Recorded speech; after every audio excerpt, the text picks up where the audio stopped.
നമസ്കാരം, welcome to growth talks. ഏതൊരു സ്റ്റാർട്ടപ്പിന്റെയും growth ജേണിയിൽ വളരെ പ്രധാനപ്പെട്ട ഒരു മൈൽ സ്റ്റോൺ ആണ് ഫണ്ട് റേസിംഗ്. അപ്പോൾ ഈ ഒരു ഫണ്ട് റേസിംഗിനെ കുറിച്ച് എന്താണ് ഒരു സ്റ്റാർട്ടപ്പ് എന്ന് പറയുന്ന ഒരു ഫസ്റ്റ് ബേസിക് ക്വസ്റ്റ്യൻ മുതൽ ഫണ്ട് റേസിംഗ് വരെ നമുക്ക് നല്ല രീതിയിൽ ഗൈഡ് ചെയ്ത് തരാൻ പറ്റുന്ന ഒരു വ്യക്തിയാണ് ഇന്ന് നമ്മുടെ കൂടെയുള്ളത്. CS Manu Francis, GHC growth lab എന്ന് പറയുന്ന സ്ഥാപനത്തിന്റെ ഫൗണ്ടറും സിഇഒയുമാണ് അദ്ദേഹം. അപ്പൊ നമുക്ക് അദ്ദേഹത്തിനോട് ചോദിക്കാം, എന്താണ് ഒരു സ്റ്റാർട്ടപ്പ്, എങ്ങനെ ഒരു സ്റ്റാർട്ടപ്പിന് ഫണ്ട് റേസ് ചെയ്യാനായിട്ട് സാധിക്കും, അതിന്റെ ലീഗൽ ഫോർമാലിറ്റീസ് എന്താണ്, എന്തൊക്കെയാണ് അതിന്റെ പ്രീ റിക്വസൈറ്റ്സ്, എങ്ങനെയൊക്കെ നമുക്ക് ഇൻവെസ്റ്ററെ കണ്ടെത്താം, ഒരു ഇൻവെസ്റ്ററുടെ മുന്നിൽ എങ്ങനെ പിച്ച് ചെയ്യാം, ഇതെല്ലാം നമുക്ക് വളരെ ഡീറ്റെയിൽ ആയിട്ട് ചോദിക്കാം. So watch till the end and over to CS Manu Francis.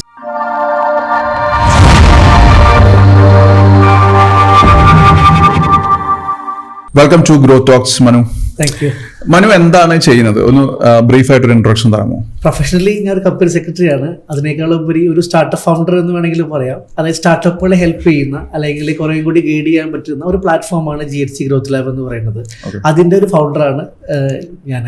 അതുപോലെ തന്നെ സ്റ്റാർട്ടപ്പുകൾക്കിടയിൽ ഉണ്ടായ കുറച്ച് പ്രോബ്ലംസ് ആണ് നമ്മൾ ഈ പറയുന്ന സ്പെസിഫിക് ആയിട്ടുള്ള കൺസൾട്ടിങ്ങിലേക്കും അവർ സപ്പോർട്ട് ചെയ്യാനുള്ള ഈ ഒരു സർവീസിലേക്കും നമ്മൾ എത്തിയത്. ഒരു 3 വർഷമായിട്ട് ഒരു പ്ലാറ്റ്ഫോമായിട്ട് ടെക് കൺസൾട്ടിംഗ് എന്ന് വേണമെങ്കിലും പറയാം. ഒരു നീഷായിട്ടുള്ള സ്റ്റാർട്ടപ്സിന്റെ ഐഡിയ മുതൽ ഫണ്ട് റേസിംഗ് വരെയുള്ള കോറായിട്ടുള്ള ഏരിയാസിനെ ഗൈഡ് ചെയ്ത് സ്ട്രക്ചർ ചെയ്ത് അൾട്ടിമേറ്റ്ലി ഫണ്ടിങ്ങിലേക്ക് അവർ എത്തിക്കുന്ന ഒരു പ്ലാറ്റ്ഫോമാണ് GHC ഗ്രോത്ത് ലാബ് എന്ന് പറയുന്നത്. എന്താണ് ഈ GHCയുടെ full form? Grand house consulting എന്നാണ് നമ്മുടെ എൻറ്റിറ്റിയുടെ പേര്. അതിന്റെ ഒരു ടെക് ഡ്രിവൺ ആയിട്ടുള്ള പ്ലാറ്റ്ഫോമിന് GHC ഗ്രോത്ത് ലാബ് എന്ന് ശരിക്കും പറഞ്ഞ ഒരു സ്റ്റാർട്ടപ്പിന് ആദ്യം മുതൽ അവരുടെ ഒരു അൾട്ടിമേറ്റ് ഡ്രീം ആയിട്ടുള്ള ഫസ്റ്റ് ലെവൽ ഓഫ് ഫണ്ടിങ് വരെ നിങ്ങൾക്ക് ഗൈഡ് ചെയ്യാൻ സാധിക്കും. ഒരു പക്ഷേ അതിന് ശേഷവും നിങ്ങൾക്ക് സപ്പോർട്ട് ചെയ്യാനായിട്ട് സാധിക്കും. കാരണം ഫണ്ടിങ്ങിനേക്കാളും നമ്മൾ പറയാം ലിസ്റ്റിംഗ്, അതായത് സസ്റ്റൈനബിലിറ്റി ഉള്ള ഒരു ബിസിനസ് എന്ന് പറയണമല്ലോ. കാരണം സർവൈവ് ചെയ്യണമെങ്കിൽ പോസിറ്റീവ് ആയിട്ടുള്ള പ്രോഫിറ്റബിലിറ്റി, ക്യാഷ് ഫ്ലോ ഇതിലേക്ക് എത്തുന്ന ഒരു വിഷനും കൂടി നമ്മൾ സപ്പോർട്ട് ചെയ്യുന്നുണ്ട്. നിങ്ങളുടെ ഓപ്പറേഷൻസ് എവിടെ? നമ്മൾ കൊച്ചി ബേസ്ഡ് ആണ് നമ്മുടെ ഓഫീസും കാര്യങ്ങളൊക്കെ വരുന്നത്. പക്ഷെ പ്ലാറ്റ്ഫോം ബേസ്ഡ് ആയതുകൊണ്ട് നമുക്ക് എവിടേക്കും സെർവ് ചെയ്യാവുന്ന ലെവലിലേക്ക് നമ്മൾ പയ്യെ ചെയ്തുകൊണ്ടിരിക്കുന്നുണ്ട്. ഓക്കെ, അപ്പൊ നമുക്ക് straight to the point. Okay, so startup, let's say startup. What is startup? എന്താണ് ഒരു സ്റ്റാർട്ടപ്പും ഒരു നോർമൽ SME അല്ലെങ്കിൽ MSMEയുമായിട്ടുള്ള വ്യത്യാസം? ഏറ്റവും കൂടുതൽ കൺഫ്യൂഷനും മിസ്ഗൈഡ് ചെയ്തിട്ടുള്ള ഒരു ഏരിയയാണ് സ്റ്റാർട്ടപ്പ് എന്ന് പറയുന്നത്. ശരിക്കും ടെക്നിക്കലി പറയുകയാണെങ്കിൽ ഒരു ഇന്നോവേറ്റീവ് ആയിട്ടുള്ള അല്ലെങ്കിൽ ഇൻവെൻഷൻ ഉള്ള യൂണീക്ക് ആയിട്ടുള്ള ഒരു ബിസിനസ് മോഡലിനെയാണ് സ്റ്റാർട്ടപ്പ് എന്ന് പറയാം. പക്ഷെ എങ്കിലും അതില്ലെങ്കിൽ കൂടി ഒരു പ്രോബ്ലം സൊല്യൂഷൻ മോഡലുള്ള ബിസിനസ് ആണെങ്കിലും സ്റ്റാർട്ടപ്പ് എന്ന് പറയാം. അൾട്ടിമേറ്റ്ലി അത് ടെക്നോളജി ഡ്രിവൺ ആയിരിക്കണം അല്ലെങ്കിൽ സ്കെയിലബിൾ ആയിരിക്കണം. ഇപ്പൊ നമുക്ക് അടുത്തുള്ള ഷോപ്പ് നമ്മുടെ അടുത്തുണ്ട്, അല്ലെങ്കിൽ യൂബർ എന്ന് പറയുന്ന എക്സാമ്പിൾ നോക്കുകയാണെങ്കിൽ തന്നെ ഒരുപാട് ആൾക്കാർക്ക് സ്കെയിൽ ചെയ്യാനും പല ആൾക്കാർക്ക് മാർക്കറ്റ് കിട്ടാനും ആ ഒരു പ്ലാറ്റ്ഫോം നമുക്ക് യൂസ് ചെയ്യാൻ പറ്റി. പല കൺട്രീസിലും റിപ്ലിക്കേറ്റ് ചെയ്യാൻ പറ്റുന്നുണ്ട്. ഇതിനെയാണ് ശരിക്കും എന്ന് പറയുന്ന സ്റ്റാർട്ടപ്പിലേക്ക് നമുക്ക് പറ്റുന്നത്. ഈവൻ നോർമൽ MSME ആണെങ്കിലും സ്റ്റാർട്ടപ്പ് ആക്കി മാറ്റാം ടെക്നോളജിയുടെ പോസിബിലിറ്റീസ് കൊണ്ടുവന്നുകൊണ്ട്, അല്ലെങ്കിൽ ഇന്നോവേഷൻസോ ഇൻവെൻഷൻസോ കൊണ്ടുവന്നുകൊണ്ട് നമുക്ക് കൊണ്ടുവരാൻ പറ്റും. ഇതാണ് ഒരു ഒറ്റയടിക്ക് പറയുകയാണെങ്കിൽ സ്റ്റാർട്ടപ്പും MSME. അപ്പോൾ ഒരു ബിസിനസ് തുടങ്ങുന്ന ഒരാള് പൊതുവെ ഞാൻ പറഞ്ഞു കേൾക്കുന്നത്, എനിക്കൊരു സ്റ്റാർട്ടപ്പ് ഉണ്ട്, എസ്പെഷ്യലി ഈ ബിടെക് എല്ലാം കഴിഞ്ഞ കുട്ടികൾ എന്തെങ്കിലും ചെയ്യും. ചിലപ്പോൾ അവർ സ്റ്റാർട്ട് ചെയ്യുന്ന ചിലപ്പോൾ ഒരു ഏജൻസി സർവീസ് മോഡൽ ബിസിനസ് ആയിരിക്കും. പക്ഷെ അവർ പറയുന്നത് ഐ ഹാവ് എ സ്റ്റാർട്ടപ്പ്. അവര് ഗവൺമെന്റ് ഓഫ് ഇന്ത്യയുടെ സ്റ്റാർട്ടപ്പ് രജിസ്ട്രേഷൻ എടുക്കും. എന്നിട്ട് അപ്പൊ അതൊരു ശരിയായ പ്രവണതയാണോ? അത് പുതുതായി തുടങ്ങുന്ന എല്ലാ സ്റ്റാർട്ടപ്പ് അല്ലാതാണ് എന്റെ ഒരു അഭിപ്രായം. സ്റ്റാർട്ടപ്പ് രജിസ്ട്രേഷൻ നമുക്ക് ആർക്ക് വേണമെങ്കിലും പ്രൈവറ്റ് ലിമിറ്റഡ് കമ്പനിയോ LLPയോ പാർട്ണർഷിപ്പോ ഉണ്ടെങ്കിൽ നമുക്ക് ഗെയിൻ ചെയ്യാം. സ്റ്റാർട്ടപ്പിന്റെ ബെനിഫിറ്റ്സ് ഒരുപാട് കാര്യങ്ങളുണ്ട്. ടാക്സ് ബെനിഫിറ്റ് ആയിട്ടും ഫണ്ടിങ് ആയിട്ടും ഗ്രാൻസ് ആയിട്ടും മുമ്പോട്ട് പോകണമെങ്കിൽ നിർബന്ധമായിട്ടും ഒരു സ്റ്റാർട്ടപ്പ് ഐഡിയ വേണം. ആ സ്റ്റാർട്ടപ്പ് ഐഡിയക്ക് ഒരു മാർക്കറ്റ് ഫിറ്റ് വേണം, സ്കെയിലബിലിറ്റി വേണം, ഒരു സ്റ്റാർട്ടപ്പ് സ്ട്രക്ചർ വേണം. ഇതിന് മാത്രമേ ശരിക്കുള്ള സ്റ്റാർട്ടപ്പ് ആയിട്ട് നമുക്ക് അംഗീകരിക്കാനായിട്ട് പറ്റുള്ളൂ. സർട്ടിഫിക്കറ്റ് നമുക്ക് ആർക്ക് വേണമെങ്കിൽ നമുക്ക് ഗെയിൻ ചെയ്തെടുക്കാൻ പറ്റും. ടെക്നിക്കലി സ്പീക്കിംഗ് സ്റ്റാർട്ടപ്പ് അല്ല, അത് സ്കെയിലബിൾ ആണ്, അതിനൊരു ടെക് ഡ്രിവൺ ആണ്, പ്രോബ്ലം സോൾവിംഗ് ആണെങ്കിൽ മാത്രമേ നമുക്ക് ഈ പറയുന്ന സ്റ്റാർട്ടപ്പ് ആയിട്ട് പറ്റുള്ളൂ. ഒരു സ്റ്റഡി അബ്രോഡ് ബിസിനസ് നമ്മുടെ നാട്ടിൽ സ്റ്റാർട്ട് ചെയ്യണമെന്ന് ഇരിക്കുക, അതിലൊരു പ്ലാറ്റ്ഫോം ബേസ്ഡ് ആയിട്ടോ മാർക്കറ്റ് പ്ലേസ് ആയിട്ടോ മറ്റുള്ള വെൻഡേഴ്സിനെ കണക്ട് ചെയ്യുന്ന ഒരു പ്ലാറ്റ്ഫോം ആയിട്ട് മാറുകയാണെങ്കിൽ സ്റ്റാർട്ടപ്പ് ആണ്. ഇല്ലെങ്കിൽ സാധാരണ ഒരു SME അല്ലെങ്കിൽ MSME തന്നെയാണ് ആ ഒരു ബിസിനസ്. അപ്പൊ ബേസിക്കലി ഗവൺമെന്റ് ഉദ്ദേശിക്കുന്നത് ഒരു സ്റ്റാർട്ടിംഗ് സ്റ്റേജിലുള്ള ഒരു കമ്പനിയെ സ്റ്റാർട്ടപ്പ് എന്ന് റെക്കഗ്നൈസ് ചെയ്യുന്നു. അത്രേ ഗവൺമെന്റ് ഉദ്ദേശിക്കുന്നുണ്ടോ? ഈ ഐഡിയ വാലിഡേഷൻ മുതൽ എന്ന് പറയുമ്പോൾ ഈ ഐഡിയ വാലിഡേഷൻ അത് എങ്ങനെയാണ് ഒരു ഐഡിയ വാലിഡേറ്റ് ചെയ്യുന്ന ആസ് എ സ്റ്റാർട്ടപ്പ്? അത് പൊതുവെ നമ്മൾക്കൊരു അസംപ്ഷൻ ഉണ്ടായിരിക്കും ഒരു ഫൗണ്ടർക്ക്. അതല്ലാതെ ഇപ്പൊ അവർക്കൊരു വാലിഡേഷൻ കിട്ടണമെങ്കിൽ അത് എന്ത് പാരാമീറ്റേഴ്സിനെ വെച്ചിട്ടാണ് ഈ വാലിഡേറ്റ് ചെയ്യുന്നത്? ആരാണ് ചെയ്യുക? അതിനെ കുറിച്ചൊന്ന് പറയാമോ? ഓക്കെ, സ്റ്റാർട്ടപ്പിൽ ബാക്കിയുള്ള ബിസിനസിനേക്കാൾ ഉപരിയായിട്ട് ഇന്നോവേഷൻസ് അല്ലെങ്കിൽ ഇൻവെൻഷൻസ് ഉണ്ടായിരിക്കും. പ്രോപ്പർ ആയിട്ടുള്ള ഒരു മിനിമം വയബിൾ പ്രൊഡക്റ്റ് ക്രിയേറ്റ് ചെയ്യുക എന്നുള്ളതാണ് ഏറ്റവും ബെസ്റ്റ് ടാസ്ക്, MVP എന്ന് പറയുന്നത്. അപ്പൊ MVP ഉണ്ടാക്കാനും നമുക്ക് കോസ്റ്റ് വരും. അപ്പൊ എപ്പോഴും നമ്മൾ ബീറ്റ വേർഷൻ അല്ലെങ്കിൽ സ്മോൾ വേർഷൻ ആണ് ക്രിയേറ്റ് ചെയ്തിട്ട് ടെസ്റ്റ് ചെയ്യുക എന്ന് പറയുന്ന പ്രോസസ്സാണ് നമ്മൾ ചെയ്യുക. അതിന് നമ്മൾ എല്ലാ ബിസിനസ്സിനുള്ള പോലത്തെ ഒരു ഫീസിബിലിറ്റി, ഇവിടെ എല്ലാവരും ചെയ്യുന്ന ആദ്യത്തെ ഒരു ടാസ്ക്, ആദ്യം പോയി എൻറ്റിറ്റി സ്റ്റാർട്ട് ചെയ്യും, ബിസിനസ് സ്റ്റാർട്ട് ചെയ്യും. ആദ്യം വേണ്ടത് നമ്മുടെ ഐഡിയ ഏത് മാർക്കറ്റിൽ ഫിറ്റ് ആവും, ഏത് കസ്റ്റമറിനെ ഞാൻ പ്ലേസ് ചെയ്യും, എത്ര പ്രൈസിന് ഞാൻ ചെയ്യും എന്നുള്ളതിന്റെ ഒരു ട്രാക്ഷൻ ക്രിയേറ്റ് ചെയ്യാൻ നമ്മുടെ പ്രൊഡക്റ്റ് ടെസ്റ്റ് ചെയ്യുക. അതിന്റെ ഫൈനാൻഷ്യൽ വയബിലിറ്റി, ഒരു മാർക്കറ്റ് ഫീസിബിലിറ്റി, ടെക്നിക്കൽ ആയിട്ടുള്ള ഫീസിബിലിറ്റി, ഇത് ടെസ്റ്റ് ചെയ്തതിന് ശേഷം അതിന്റെ കറക്ഷന് ശേഷമാണ് നമ്മളൊരു പ്രൈമറി പ്രൊഡക്റ്റ് ഉണ്ടാക്കേണ്ടത്. അതായത് product market fit feasibility study ചെയ്തതിന് ശേഷം അത് നമുക്ക് പല രീതിയിൽ ചെയ്യാം. എക്സ്പേർട്ട് ഗൈഡൻസ് വേണമെങ്കിൽ ചെയ്യാം. ഈ സെഗ്മെന്റിലുള്ള നമ്മുടെ മെന്റേഴ്സ് ആയിട്ടും കണക്ട്സ് ആയിട്ടും നമുക്ക് ചെയ്യാം. ഒരുപാട് ഓൺലൈൻ സെർവേഴ്സ് ഉണ്ട്. ഇപ്പൊ ഏറ്റവും കൂടുതൽ സ്റ്റാർട്ടപ്പുകാർ ചെയ്യുന്നത് നമ്മുടെ MBA അല്ലെങ്കിൽ BBA ഒക്കെ ചെയ്ത സ്റ്റുഡൻസിന് എടുത്തിട്ട് സർവേസ് ആണ് ചെയ്യാറ്. കാരണം ഒരു ടെക്നിക്കൽ എക്സ്പേർട്ടിനെ വെക്കുമ്പോൾ ഒരുപാട് എക്സ്പെൻസ് നമുക്ക് വരും. അപ്പൊ ഈ ഒരു പ്രൈമറി ഗൂഗിൾ ഫോം തന്നെ മതി നമുക്ക് ചെറിയ രീതിയിലുള്ള ഒരു മാർക്കറ്റ് മനസ്സിലാക്കാൻ. അതിന്റെ കറക്ഷൻസ് നമ്മളെങ്ങനെ അഡോപ്റ്റ് ചെയ്യുന്നു, അവിടെയാണ് അതിന്റെ ഇമ്പോർട്ടന്റ്. പല ഫൗണ്ടേഴ്സും തിരുത്താൻ തയ്യാറാവാറില്ല. നമ്മൾ ഒരു നല്ലൊരു പ്രൊഡക്റ്റ് ഉണ്ടാക്കിയോണ്ട് മാത്രം കാര്യമില്ല, എങ്ങനെ മനോഹരമായിട്ട് വിൽക്കാം, എങ്ങനെ ആൾക്കാരിലേക്ക് എത്തിക്കാം, എങ്ങനെ പ്രൈസ് അല്ലെങ്കിൽ ആ പൈസ നമ്മളിലേക്ക് എത്തിക്കാം, ഇവിടെയാണ് ഒരു ഫസ്റ്റ് ഐഡിയ വേണ്ടത്. ഇതിൽ നമ്മൾ കുറച്ചും കൂടി ചേർത്ത് പറയുകയാണെങ്കിൽ ആദ്യം കമ്പനിക്ക് ഒരു ബിസിനസ് പ്ലാൻ നമുക്ക് വേണം. നമ്മുടെ ഒരു പ്രൊഡക്റ്റ് ഒരു ഫീസിബിൾ ആണ് എന്ന് മിനിമം നമുക്കൊരു വയബിലിറ്റി വന്നാൽ നമുക്ക് ബിസിനസ് പ്ലാനിലേക്ക് വരാം. എനിക്ക് അതിന് മുന്നേ തോന്നുന്നു, എനിക്ക് നമുക്ക് ഓരോ സ്റ്റെപ്പും ഒന്ന് ക്ലാരിറ്റിയോട് കൂടിയിട്ട്, ഇപ്പൊ നമ്മൾ സ്റ്റാർട്ടപ്പ് എന്താണെന്ന് നമ്മൾ മനസ്സിലാക്കി, സ്റ്റാർട്ടപ്പിന് വേണ്ട കാര്യങ്ങൾ എന്താണ്, ഇന്നോവേറ്റീവ് ആയിട്ടുള്ള ഒരു പ്രോബ്ലം സോൾവിംഗ് ഒരു കമ്പനിയാണ് സ്റ്റാർട്ടപ്പ്. ഓക്കെ, ഇനിയും എന്താണ് ശരിക്കും പറഞ്ഞാൽ ഒരു MVP? അതായത് MVP തന്നെ കുറച്ച് എന്താ പറയുക, ഇലാബറേറ്റ് ആയിട്ട് തിങ്ക് ചെയ്യാം, വളരെ ലീൻ ആയിട്ട് തിങ്ക് ചെയ്യാം. അപ്പൊ എന്തായിരിക്കണം ഒരു കൃത്യമായ ഒരു MVP? നോർമലി അത് ജനറിക് ആയിട്ട് പറയുകയാണെങ്കിൽ ഓരോ സെഗ്മെന്റ് അനുസരിച്ചും ഡിഫറെന്റ് ആണ് വരുന്നത്. മിനിമം നമുക്ക് മാർക്കറ്റിൽ ടെസ്റ്റ് ചെയ്യാൻ പറ്റുന്ന, കസ്റ്റമർ ഫീഡ്ബാക്ക് കിട്ടാൻ പറ്റുന്ന ഒരു പ്രൊഡക്റ്റ് എന്നേ പറയാൻ പറ്റുള്ളൂ. കാരണം ചില റിസർച്ച് സെൻട്രിക് ആയിട്ടുള്ള ബിസിനസിന് ഒരു MVP ഡെവലപ്പ് ചെയ്യാൻ തന്നെ മില്യൻസ് വേണ്ടി വരുന്ന അവസ്ഥയാണ് വരുന്നത്. അപ്പൊ മാർക്കറ്റിലേക്ക് എലിജിബിലിറ്റി ടെസ്റ്റ് ചെയ്യാൻ പറ്റുന്ന, കസ്റ്റമറിലേക്ക് എത്താൻ പറ്റുന്ന ഒരു മിനിമം ഒരു ഫിറ്റ് ആയിട്ടുള്ള പ്രൊഡക്റ്റ് മാത്രമേ MVP നമുക്ക് ജനറിക് ആയിട്ട് പറയാൻ പറ്റുള്ളൂ. പക്ഷെ അതിലൂടെ കസ്റ്റമർ ഫീഡ്ബാക്ക് നമുക്ക് കിട്ടാൻ പറ്റണം, അതേപോലെ കറക്ഷൻസ് നമുക്ക് ചെയ്യാൻ പറ്റണം. അതിനാണ് MVP എന്ന് നമുക്ക് ഫസ്റ്റ് പ്രൈമറിൽ നമുക്ക് പറയാം. ശരി, ഒരു MVP ക്രിയേറ്റ് ചെയ്യുമ്പോൾ അത് പലപ്പോഴും ഞാൻ കണ്ടിട്ടുള്ളത് ആൾക്കാർ ബ്രോഡ് ആയിട്ട് പോകും. അതായത് ഒരുപാട് ഫീച്ചേഴ്സ് കൊണ്ടുവന്നിട്ട് പ്രൊഡക്റ്റ് ബ്യൂട്ടിഫുൾ ആക്കാൻ ശ്രമിക്കും. പക്ഷെ പലപ്പോഴും വെർട്ടിക്കൽ ആയിട്ട് ഒരു പ്രോബ്ലത്തിനെ സോൾവ് ചെയ്യുന്ന രീതിയിൽ നാരോ ആയിട്ട് പോയി കഴിഞ്ഞാൽ കുറച്ചും കൂടെ പെനിട്രേഷൻ കിട്ടുന്നതാണ് നമ്മൾ മനസ്സിലാക്കുന്നത്. ഇതിനെ കുറിച്ച് എന്താ പറയാനുള്ളത്? ഇപ്പൊ നമ്മൾ അതിനോട് ചേർന്ന് USP, unique selling point, unique value proposition എന്ന് പറയുന്നത്. എപ്പോഴും നമ്മൾ ജനറിക് പ്രൊഡക്റ്റ് ആണെങ്കിലും നമ്മുടെ നീഷ് ആയിട്ടുള്ള ഐഡിയനെ, നീഷ് ആയിട്ടുള്ള ഫീച്ചറിനെ മാത്രമാണ് നമ്മൾ ഫോക്കസ് ചെയ്യേണ്ടത്. അതാണ് കുറെ കൂടി നമുക്ക് കസ്റ്റമർ അട്രാക്ഷൻ നമ്മളിലേക്ക് എത്താം. എപ്പോഴും സാർ പറഞ്ഞ പോലെ തന്നെ നമ്മൾ ആ ഒരു ഏത് ഏരിയ ആണോ നമുക്കൊരു യൂണിക് ഐഡന്റിറ്റി നൽകുന്നത് അതിനെ മാത്രം ഫോക്കസ് ചെയ്യുകയും അത് ആളുകളിലേക്ക് എത്തിയിട്ട് ഒരു ഐഡന്റിറ്റി വന്നിട്ട് പയ്യെ ഫീച്ചേഴ്സ് ആഡ് ഓൺ ചെയ്യാണ് നമുക്ക് നല്ലത്. അല്ലെങ്കിൽ ഇനീഷ്യൽ ടെസ്റ്റിംഗ് തന്നെ വലിയൊരു കോസ്റ്റിംഗിലേക്ക് ഈ മൾട്ടിപ്പിൾ ഫീച്ചേഴ്സ് നമ്മൾ ജനറിക് ആയിട്ട് മാറ്റുകയും ചെയ്യും. അപ്പൊ നമുക്ക് ഏതാണോ ഫോക്കസ് ഏരിയ അതിനെ മാത്രം ഫോക്കസ് ചെയ്ത് പയ്യെ സ്റ്റാർട്ട് ചെയ്യാനാണ് നമ്മൾ വെർട്ടിക്കലായിട്ട് നമ്മളൊരു USP ഐഡന്റിഫൈ ചെയ്ത് അതിലൊരു MVP ഡെവലപ്പ് ചെയ്ത് അത് കൂടുതൽ ആൾക്കാരിലേക്ക് എത്തിക്കുക. ഇനി ഇത് എത്തിക്കുന്ന സമയത്താണ് നമുക്ക് അടുത്ത ക്വസ്റ്റ്യൻ വരുന്നത്, what is product market fit? എന്താണ് PMF? അതിനെ കുറിച്ചൊന്ന് ഡീറ്റെയിൽ ആയിട്ട് പറയാമോ? മാർക്കറ്റ് ഫിറ്റ് എന്ന് പറയുന്നത് നമ്മുടെ പ്രൊഡക്റ്റ് ആൾക്കാർക്ക് ആവശ്യമായിരിക്കണം. അതേപോലെ തന്നെ ആ ഒരു സെഗ്മെന്റിൽ ഇപ്പോൾ ഓൾറെഡി ഇഷ്ടംപോലെ പ്രൊഡക്ട്സ് നമ്മുടെ സെഗ്മെന്റിൽ തന്നെ ഉണ്ടായിരിക്കണം. നമുക്ക് അവിടെ ഏതെങ്കിലും ആയിട്ടുള്ള ഒരു കൺവീനിയൻസോ അല്ലെങ്കിൽ കസ്റ്റമർക്ക് എക്സ്ട്രാ ഒരു വാല്യൂ അഡീഷൻ നമുക്ക് അവിടെ ചെയ്യാൻ പറ്റണം. എങ്കിലും മാത്രമേ നമുക്ക് സസ്റ്റൈനബിൾ ആയിട്ടുള്ള ഒരു പ്രൊഡക്റ്റ് മാർക്കറ്റ് ഫിറ്റ് കിട്ടുള്ളൂ. ഇനീഷ്യലി വേണമെങ്കിൽ നമുക്ക് നോർമൽ ഒരു ഗെയിൻ കിട്ടിയാലും സസ്റ്റെയിൻ ചെയ്യില്ല. അപ്പൊ നമുക്കൊരു യൂണിക് ആയിട്ടുള്ള ഒരു പൊസിഷനിങ് അല്ലെങ്കിൽ യൂണീക്ക് ആയിട്ടുള്ള ഒരു കൺവീനിയൻസോ ഫീച്ചറോ നമുക്ക് നമ്മുടെ പ്രൊഡക്റ്റിലൂടെ വന്നാലാണ് സ്റ്റാർട്ടപ്പിന്റെ വ്യൂ പോയിന്റിൽ പ്രൊഡക്റ്റ് മാർക്കറ്റ് ഫിറ്റ് നമുക്ക് പറയാൻ പറ്റും. പക്ഷെ നമുക്ക് എന്തെങ്കിലും ഫ്രെയിം വർക്ക് ഉണ്ടോ PMF ഡിസൈൻ ചെയ്യാനും അല്ലെങ്കിൽ അതിന്റെ ഒരു KPIs മോണിറ്റർ ചെയ്യാനും അല്ലെങ്കിൽ അതിന്റെ ലൈക്ക് നമ്മളിപ്പോ മാർക്കറ്റിലേക്ക് ഇപ്പോൾ ഫോർ എക്സാമ്പിൾ നമ്മളൊരു പെർട്ടിക്കുലർ സെറ്റ് ഓഫ് പീപ്പിളിനെ എടുത്തു, അവരിലേക്ക് ഇത്ര ആൾക്കാരിലേക്ക് നമ്മൾ പ്രൊഡക്റ്റിനെ എത്തിച്ചു, അതിൽ നിന്ന് നമുക്ക് എത്ര പേര് അക്വയർ ചെയ്യുന്നുണ്ട്, എത്ര പേര് റീറ്റേൺ ആവുന്നുണ്ട്, ആ ഒരു സ്റ്റഡി ചെയ്ത് അവരുടെ ഫീഡ്ബാക്ക് കളക്ട് ചെയ്ത്, അപ്പൊ ഇതിനൊരു ഫ്രെയിം വർക്ക് ഉണ്ടോ? അതായത് ഈ പെർസെന്റേജ് കാൽക്കുലേഷൻ ഉണ്ടോ? ഇല്ല. നോർമലി എന്താ വെച്ചാൽ ഒരു 60 to 80% എങ്ങനെയാണ് അതിന്റെ ഒരു മേജോറിറ്റിയുടെ പുറത്ത് മാത്രമേ അതിൽ നിൽക്കുന്നുള്ളൂ. കാരണം product to product, market to market different ആണ്. ചില നമ്മൾ വാല്യൂ ബേസ്ഡ് പ്രൊഡക്റ്റ് ആയിരിക്കാം, ചില വോളിയം ബേസ്ഡ് പ്രൊഡക്റ്റ് ആയിരിക്കാം. ഇപ്പൊ 100 വിൽക്കണമെന്നില്ല, 2-3 പ്രൊഡക്റ്റ് മാത്രം വിൽക്കുന്ന കസ്റ്റമർ ബേസ് ഉണ്ട്.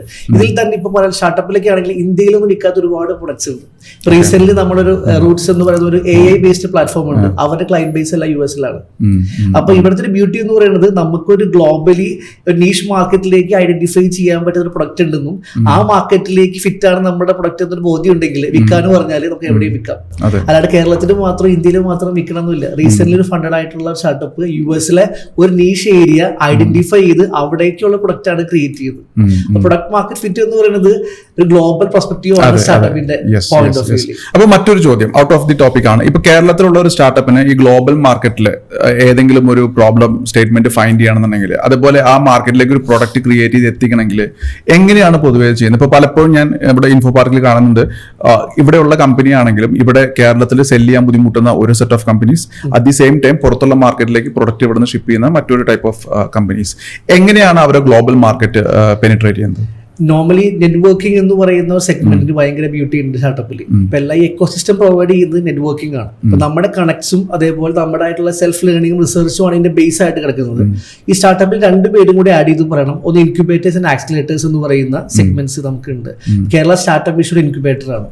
US-ലൊക്കെ ഒരുപാട് ആക്സിലേറ്റേഴ്സ് ഉണ്ട്. ഈ ആക്സിലേറ്റേഴ്സും ഇൻക്യുബേറ്റേഴ്സും ഒരുപാട് പ്രോബ്ലത്തിനും സൊല്യൂഷനും ആയിട്ടുള്ള എൻക്വയറീസും ഇൻവൈറ്റ് ചെയ്യും.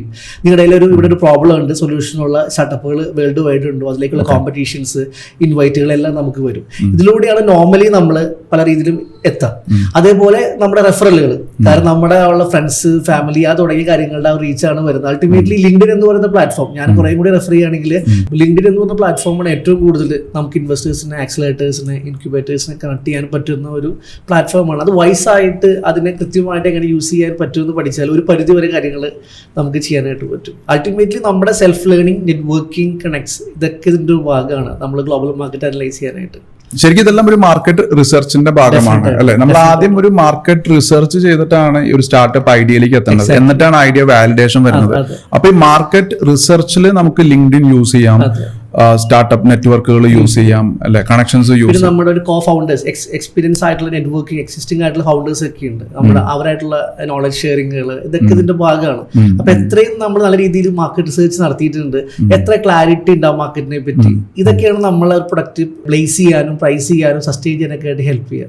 ഇത് ഭയങ്കര ക്രിട്ടിക്കലാണ്. എല്ലാവർക്കും ഞാൻ മനസ്സിലാക്കുന്നത് പെട്ടെന്ന് ഒരു സംഗതി ലോഞ്ച് ചെയ്യുക എന്നുള്ളതാണ് പലവരും കാണുന്നത്. അതിന് പകരം ഒന്ന് വെയിറ്റ് ചെയ്ത് കറക്റ്റ് ആയിട്ടൊരു പോയിന്റിലേക്ക് മനസ്സിലാക്കി ചെയ്യുകയാണെങ്കിൽ കുറേയും കൂടി നമ്മുടെ ഫെയിലിയേഴ്സ് കുറഞ്ഞു കിട്ടും. അപ്പൊ ഞാനൊരു കാര്യം ചോദിക്കട്ടെ, ഇപ്പൊ നമ്മൾ ഈ ഐഡിയേഷൻ കഴിഞ്ഞ് MVP ക്രിയേറ്റ് ചെയ്യുന്ന സമയത്ത് അവിടെ ഒരു കമ്പനി ഫോർമേഷൻ ചെയ്യേണ്ട കാര്യമുണ്ടോ, അതോ MVP സക്സസ് ആയതിനു ശേഷം മാത്രം ഒരു കമ്പനി രജിസ്ട്രേഷനിലേക്ക് പോയാൽ മതിയോ? അത് ഏറ്റവും കൂടുതൽ ആൾക്കാർ ചോദിക്കുന്ന കൺഫ്യൂസ്ഡ് ആയിട്ടൊരു ഏരിയയാണ്. സെക്കൻഡ് സെഗ്മെന്റിൽ നമ്മൾ റെക്കമെൻഡ് ചെയ്യുക ആദ്യം ഒരു ബിസിനസ് സ്റ്റാർട്ട് ചെയ്യാനായിട്ട് കമ്പനി വേണ്ട.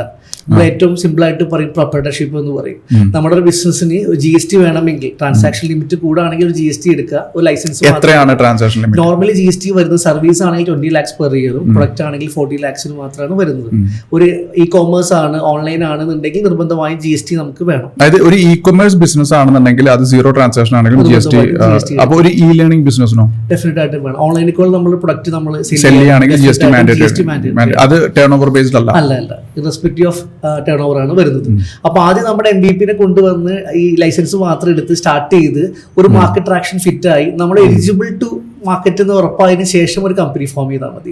അപ്പൊ നമ്മൾ ചോദിക്കും ബാക്ക് എൻഡിലുള്ള ട്രാക്കുകൾ, എന്റെ ഹിസ്റ്ററി എന്ത് ചെയ്യാൻ പറ്റും? അതിന് ടേക്ക് ഓവർ എന്ന് പറയുന്ന ഒരു പ്രോസസ് ഉണ്ട്. ഒരു കമ്പനി നമ്മൾ ക്രിയേറ്റ് ചെയ്തതിനു ശേഷം എക്സിസ്റ്റിംഗ് ആയിട്ടുള്ള ബിസിനസിനെ നമ്മൾ ബിസിനസ് പർച്ചേസ് ചെയ്യുക എന്ന് പറയും. ടേക്ക് ഓവറിലൂടെ ആ ട്രാക്ഷനെ ഒരു പരിധി വരെ, 100% അല്ല ഞാൻ പറയുന്നത്, ഒരു പരിധി വരെ ആ ലൈസൻസുകളെല്ലാം ഇതിലേക്ക് കൊണ്ടുവരാൻ പറ്റും. അപ്പൊ നമുക്ക് മെയിൻ്റെനൻസ് കോസ്റ്റ് എന്ന് പറയുന്ന കമ്പനി ഫോം ചെയ്യുക അല്ലെങ്കിൽ LLP ഫോം ചെയ്യുക വളരെ ഈസി ആയിട്ടുള്ള കാര്യമാണ്. പക്ഷെ മെയിൻറ്റെയിൻ ചെയ്യുക എന്ന് പറയുന്നത് എക്സ്പെൻസീവ് ആണ്.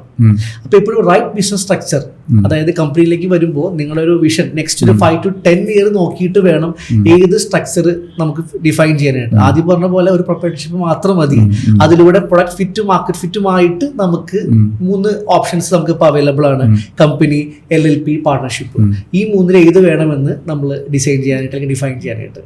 പക്ഷെ ഒരു സ്റ്റാർട്ടപ്പിന്റെ ലോങ് ടേം വിഷൻ നോക്കുമ്പോൾ പൊതുവെ റെക്കമെൻഡഡ് പ്രൈവറ്റ് ലിമിറ്റഡ് ആണല്ലോ. ഡെഫിനറ്റ് ആയിട്ട്. പക്ഷെ അത് നമുക്ക് പിന്നീട് അത് ഈ പറഞ്ഞ പോലെ അക്വിസിഷനോ അല്ലെങ്കിൽ കൺവേർഷനോ പോസിബിൾ ആണോ? പോസിബിൾ ആണ്. ഈ OPC മോഡലിൽ സ്റ്റാർട്ട് ചെയ്യുന്ന ഒരു കമ്പനി അതും ഒരു പ്രൈവറ്റ് ലിമിറ്റഡും തമ്മിൽ ചെറിയൊരു വ്യത്യാസമേ ഉള്ളൂ എന്നാണ് കേൾക്കുന്നത്. അതും പക്ഷേ ഇൻവെസ്റ്റബിൾ ആണോ ഈ OPC ആയിരിക്കും? അവിടെ ഒരു പ്രോബ്ലം ഉണ്ട്. OPC അതായത് സിംഗിൾ പേഴ്സൺ കമ്പനി തന്നെയാണ്, അത് പ്രൈവറ്റ് ലിമിറ്റഡ് അണ്ടറിൽ വരുന്ന ഒരു മോഡൽ തന്നെയാണ്. അണ്ടറിൽ വരുന്ന ഒരു മോഡൽ. അപ്പോൾ ശരിക്കും പറഞ്ഞു കഴിഞ്ഞാൽ നമുക്ക് അതിനെക്കുറിച്ച് ഡീറ്റെയിൽ ആയിട്ട് സംസാരിക്കാം. ഓരോ മോഡലിനെ കുറിച്ച് എനിക്ക് അറിയേണ്ടത്, സ്റ്റാർട്ടിംഗ് ടൈമിൽ we can act like sole proprietorship. അത് കഴിഞ്ഞ് we find the product is good, market is open for it.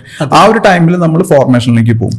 ഈ ഫോർമേഷനിൽ നമുക്ക് 3 ചോയ്സ് ആണുള്ളത്. Primarily private limited, LLP and normal private firm.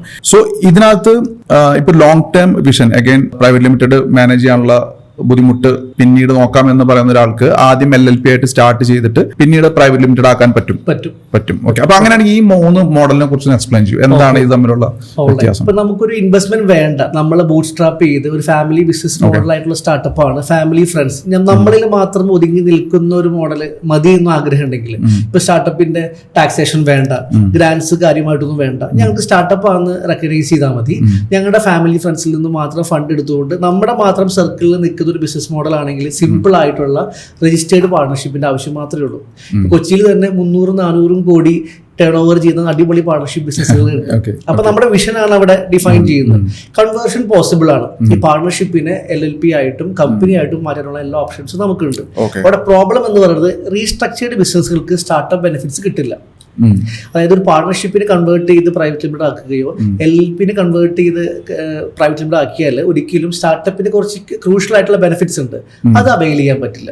പക്ഷെ ഭാവിയിൽ നമുക്ക് ലിസ്റ്റിംഗ് ചെയ്യണമെങ്കിൽ തന്നെ ഈ പാർട്ണർഷിപ്പിനെ വെച്ചുകൊണ്ട് കൺവേർട്ട് ചെയ്ത് കമ്പനിയാക്കി മാറ്റി ലിസ്റ്റ് ചെയ്യാനൊക്കെ ഓപ്ഷൻസ് നമുക്ക് അവൈലബിൾ ആണ്. അപ്പൊ ഇതാണ് വിഷൻ. ഫസ്റ്റ് നമ്മൾ പറഞ്ഞ വിഷൻ ആണെങ്കിൽ പാർട്ണർഷിപ്പിന്റെ ആവശ്യം മാത്രമേ ഉള്ളൂ. വളരെ ഈസിയാണ്, വളരെ മെയിൻ്റെനൻസ് ഫ്രീ ആണ്. നമുക്ക് ഈസി ആയിട്ട് നമ്മുടെ ഒരു നാരോ സർക്കിളിൽ കൊണ്ടുപോകാനായിട്ട് ഈ ബിസിനസ് മോഡൽ നല്ലതാണ്.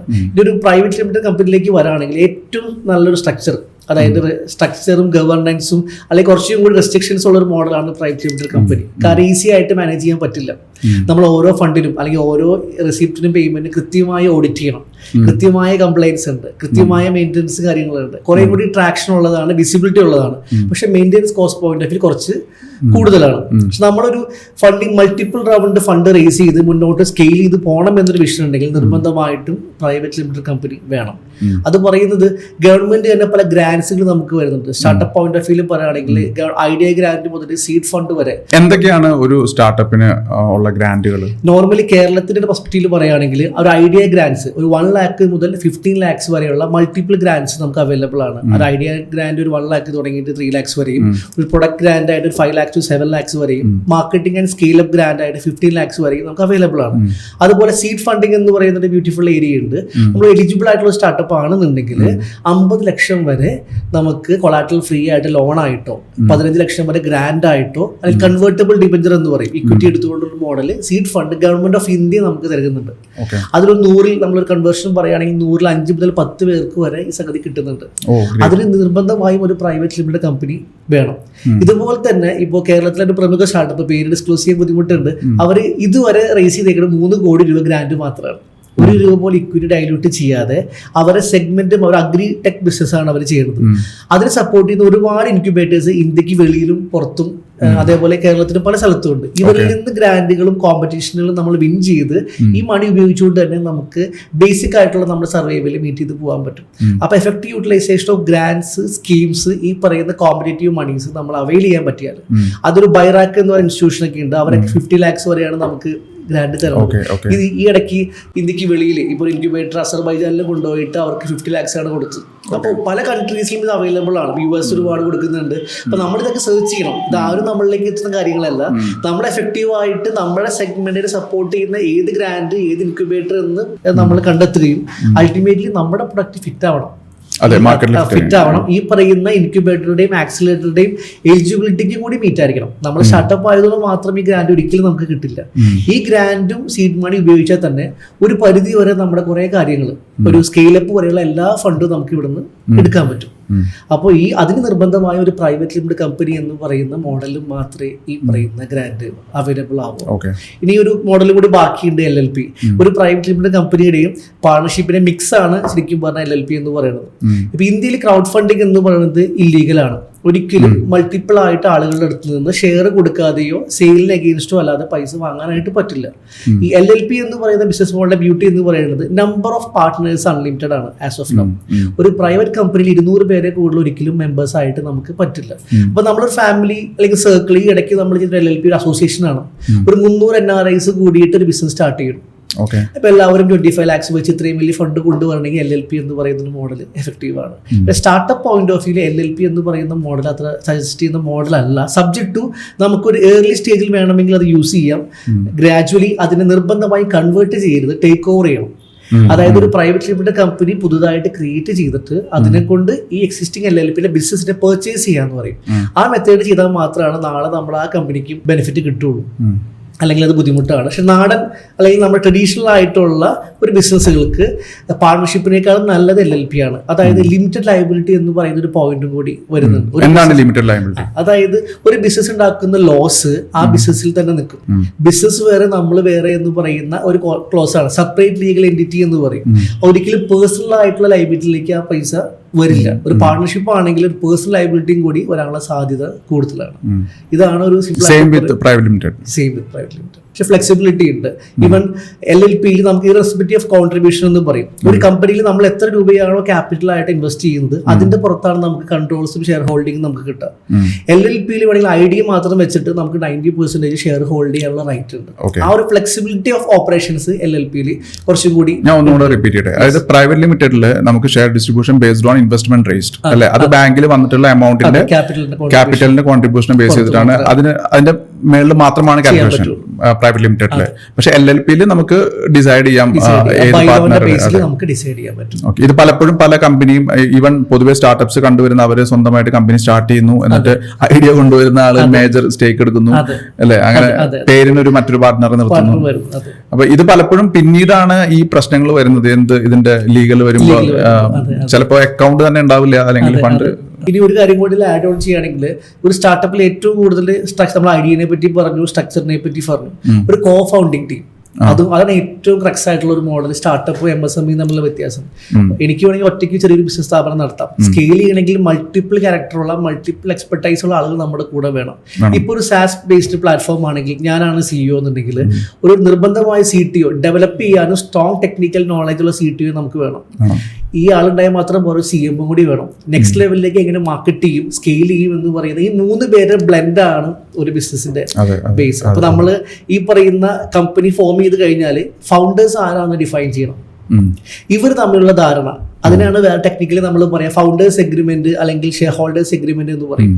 ഒരു ബിസിനസ് സ്റ്റാർട്ട് ചെയ്യുമ്പോൾ എല്ലാവരും വളരെ ഹാപ്പി ആയിരിക്കും, കാരണം പൈസ ഇല്ല, ലോസ് ആണ്. പക്ഷെ ഗ്രോത്ത് വന്നു കഴിയുമ്പോൾ നമ്മുടെ എല്ലാവരുടെയും ക്യാരക്ടർ മാറാം, പ്രോബ്ലംസ് വരാം. അപ്പൊ നമ്മൾ ആദ്യം ഡിഫൈൻ ചെയ്യുന്നത് എക്സിറ്റ് ആണ്. നമ്മൾ ടെക്നിക്കലി പറയാം എക്സിറ്റ് ഡിഫൈൻ ചെയ്യുക. നാളെ ഞാൻ എങ്ങനെ ഇതിൽ നിന്ന് എക്സിറ്റ് ചെയ്യണം, എന്റെ റോൾസ് എന്താണ്, റെസ്പോൺസിബിലിറ്റി എന്താണ്, റിവാർഡ്സ് എന്താണ്. ഇതിനെ ടെക്നിക്കലി നമ്മുടെ ബൈലോയിലേക്ക് കൊണ്ടുവന്ന് സെപ്പറേറ്റ് ഡോക്യുമെന്റ് ആയിട്ട് കൊണ്ടുവന്നാൽ നാളെ കാര്യങ്ങളെല്ലാം വളരെ സ്മൂത്ത് ആയിരിക്കും. നാളെ ഒരാളുടെ അക്വിസിഷൻ വന്നു, ഒരാൾക്ക് പോകണം, ഒരാൾക്ക് പോകണ്ട, അപ്പൊ എന്ത് ചെയ്യണം? അപ്പൊ നാളെ എനിക്ക് വേറെ ജോബ് കിട്ടി, എനിക്ക് നിർത്തി പോകണമെങ്കിൽ നമ്മൾ എന്ത് ചെയ്യണം? ഒരു പ്രൊഫഷണൽ ഇൻവെസ്റ്റർ ഒരു സ്റ്റാർട്ടപ്പിലേക്ക് വരുമ്പോൾ ഫസ്റ്റ് നോക്കുക, ഐഡിയയും ടീമും നോക്കിയാൽ നിങ്ങളുടെ ഒരു MOU, അതിനാണ് ഷെയർ ഹോൾഡേഴ്സ് എഗ്രിമെന്റ് എന്ന് പറയാം. ഇതാണ് ഫസ്റ്റ് നമ്മൾ നോക്കുക. ഈ ഒരു ലീഗൽ ഡോക്യുമെന്റേഷൻ ഒരു 99% സ്റ്റാർട്ടപ്സും ചെയ്യുന്നില്ല. ഇപ്പൊ നമ്മൾ കണ്ടേക്കുന്ന ഫെയിലിയർ റേറ്റിന്റെ ഏറ്റവും വലിയ പ്രോബ്ലം ഈ കോ ഫൗണ്ടേഴ്സ് തമ്മിലുള്ള ഡിസ്പ്യൂട്ട്സും അവരുടെ ആ ഒരു മിസ്കമ്മ്യൂണിക്കേഷൻസും ആണ്. പലപ്പോഴും എന്റെ ഐഡിയ ആയിരിക്കാം, പക്ഷെ വേറൊരു ആളും കൂടി വരുമ്പോഴാണ് ആ ഐഡിയനെ കംപ്ലീറ്റ് ആവുന്നത്. അപ്പൊ കൃത്യമായി ഐഡിയ ആരുടേതാണ്, ആരാണ് കോൺട്രിബ്യൂട്ട് ചെയ്ത്, ആരാണ് ഫൈനലൈസ് ചെയ്ത്, ഈ കാര്യങ്ങളെല്ലാം ഒരു ഡോക്യുമെന്റ് ചെയ്ത് കഴിഞ്ഞാൽ ഒരു പരിധി വരെ നമ്മുടെ ഫ്രണ്ട്ഷിപ്പ് തന്നെ പോവില്ല ഈ ബിസിനസ് ചെയ്യുമ്പോൾ. ഇത് നമ്മൾ റെക്കമെൻഡ് ചെയ്യുന്ന പ്രൊഫഷണലി വൈ കോമ്പിനേറ്റർ അടക്കം സജസ്റ്റ് ചെയ്യുന്ന ഒരു മോഡലാണ് ഈ പറയുന്ന ഷെയർ ഹോൾഡേഴ്സ് എഗ്രിമെന്റ് അല്ലെങ്കിൽ ഫൗണ്ടേഴ്സ് എഗ്രിമെന്റ്. അത് വളരെയധികം അത്യാവശ്യമാണ്. ഇത് ഏറ്റവും ശ്രദ്ധിക്കേണ്ടതായിട്ടുള്ള ഒരു ഡോക്യുമെന്റും കൂടിയിട്ടാണ്. പക്ഷെ അപ്പോഴും അവരുടെ share holding is based on investment. അതെ. അപ്പൊ എന്താണ് ഇതിന്റെ ഒരു പ്രസക്തി? അല്ല, ഫൗണ്ടേഴ്സ് തമ്മിൽ വരുന്ന സമയത്ത് നമ്മൾ ഇൻവെസ്റ്റ്മെന്റിന്റെ ബേസിലാണ് വരാം. കാരണം ഇനീഷ്യലി എന്താ പറയുന്നത്, ഒരു 1 lakh ക്യാപിറ്റലോ 10 lakh ക്യാപിറ്റൽ 10,000 rupees ഉണ്ടാവുള്ളൂ നമ്മുടെ ക്യാപിറ്റലായിട്ട്. അപ്പൊ നമുക്ക് മിനിമലിസ്റ്റിക് ആയിട്ട് 40-30 ഒക്കെ നമുക്ക് ഷെയർ ചെയ്ത് പോകാൻ പറ്റും. നെക്സ്റ്റ് പോയിന്റ്, അതായത് എന്റെ ഐഡിയ നമ്മുടെ 3 പേരുടെയും കൂടി നമ്മുടെ ഐഡിയ ഉണ്ട്, ആ ഐഡിയ പ്രൊഡക്റ്റ് ആക്കി മാറ്റി സ്കെയിൽ ചെയ്യാൻ പൈസ ഇല്ല. അവിടെയാണ് ഫണ്ടിങ് എന്ന് പറയുന്നതിന്റെ ബ്യൂട്ടി സ്റ്റാർട്ടപ്സിൽ വരുന്നത്. ആ ഐഡിയയ്ക്കുള്ള ഒരു ഗോ ടു മാർക്കറ്റ് സ്ട്രാറ്റജിയും ഒരു കസ്റ്റമർ അക്വിസിഷൻ പ്ലാനും വളരെ ക്ലിയർ ആണ്. പ്രൊഡക്റ്റ് ഓക്കെയാണ്, ടീം ഓക്കെ ആണെങ്കിൽ ഒരാൾ നമ്മളിലേക്ക് വരും. അപ്പൊ നമ്മുടെ ഐഡിയനെയും നമ്മുടെ നെക്സ്റ്റ് ഫ്യൂച്ചറിസ്റ്റിക് ആയിട്ടുള്ള ബിസിനസിന്റെ ഗ്രോത്തിനെയാണ് നമ്മൾ വാല്യൂ ചെയ്യുന്നത്. ഇപ്പൊ എന്റെ ഐഡിയക്ക് ഒരു 10 കോടി രൂപയുണ്ട്, നമ്മുടെ ബിസിനസിന്റെ വാല്യൂ ചെയ്യാണ്. അതിലേക്ക് 1 കോടി രൂപ കൊണ്ടു വന്നാൽ നമ്മൾ 10% കൊടുക്കുള്ളൂ എന്ന് നമ്മൾ തീരുമാനിക്കണം. എഗ്രി ചെയ്യിക്കണം. അതിന് നിർബന്ധമായും സ്ട്രോങ് ആയിട്ടുള്ള പ്രൊഡക്റ്റ് വേണം, നല്ലൊരു ബിസിനസ് പ്ലാൻ വേണം, അതേപോലെ നല്ല സ്റ്റോറി കൂടി വേണം. കാരണം അൾട്ടിമേറ്റ്ലി സ്റ്റാർട്ടപ്പിൽ ഒരു ആർട്ട് ഓഫ് സ്റ്റോറി മേക്കിംഗ് എന്ന് നമ്മൾ പറയും. ഈ 3-4 കാര്യങ്ങളും കൂടി വരുമ്പോഴാണ് നമുക്ക് ഈ പറയുന്ന ഇൻവെസ്റ്ററെ കൺവിൻസ് ചെയ്യാൻ പറ്റുള്ളൂ. അത് നമുക്ക് അടുത്തേക്ക് ഡിസ്കസ് ചെയ്യാം. അപ്പോൾ ഈ ഒരു പോയിന്റ്, ആ വാല്യൂവിലേക്ക് കൃത്യമായിട്ടുള്ള പ്രോഫിറ്റും ടേൺ ഓവറും ഭാവിയിലേക്ക് എത്തിയാലാണ് ഈ പറയുന്ന ഡീലുകളെല്ലാം നമുക്ക് നടത്താനായിട്ട് പറ്റുള്ളൂ.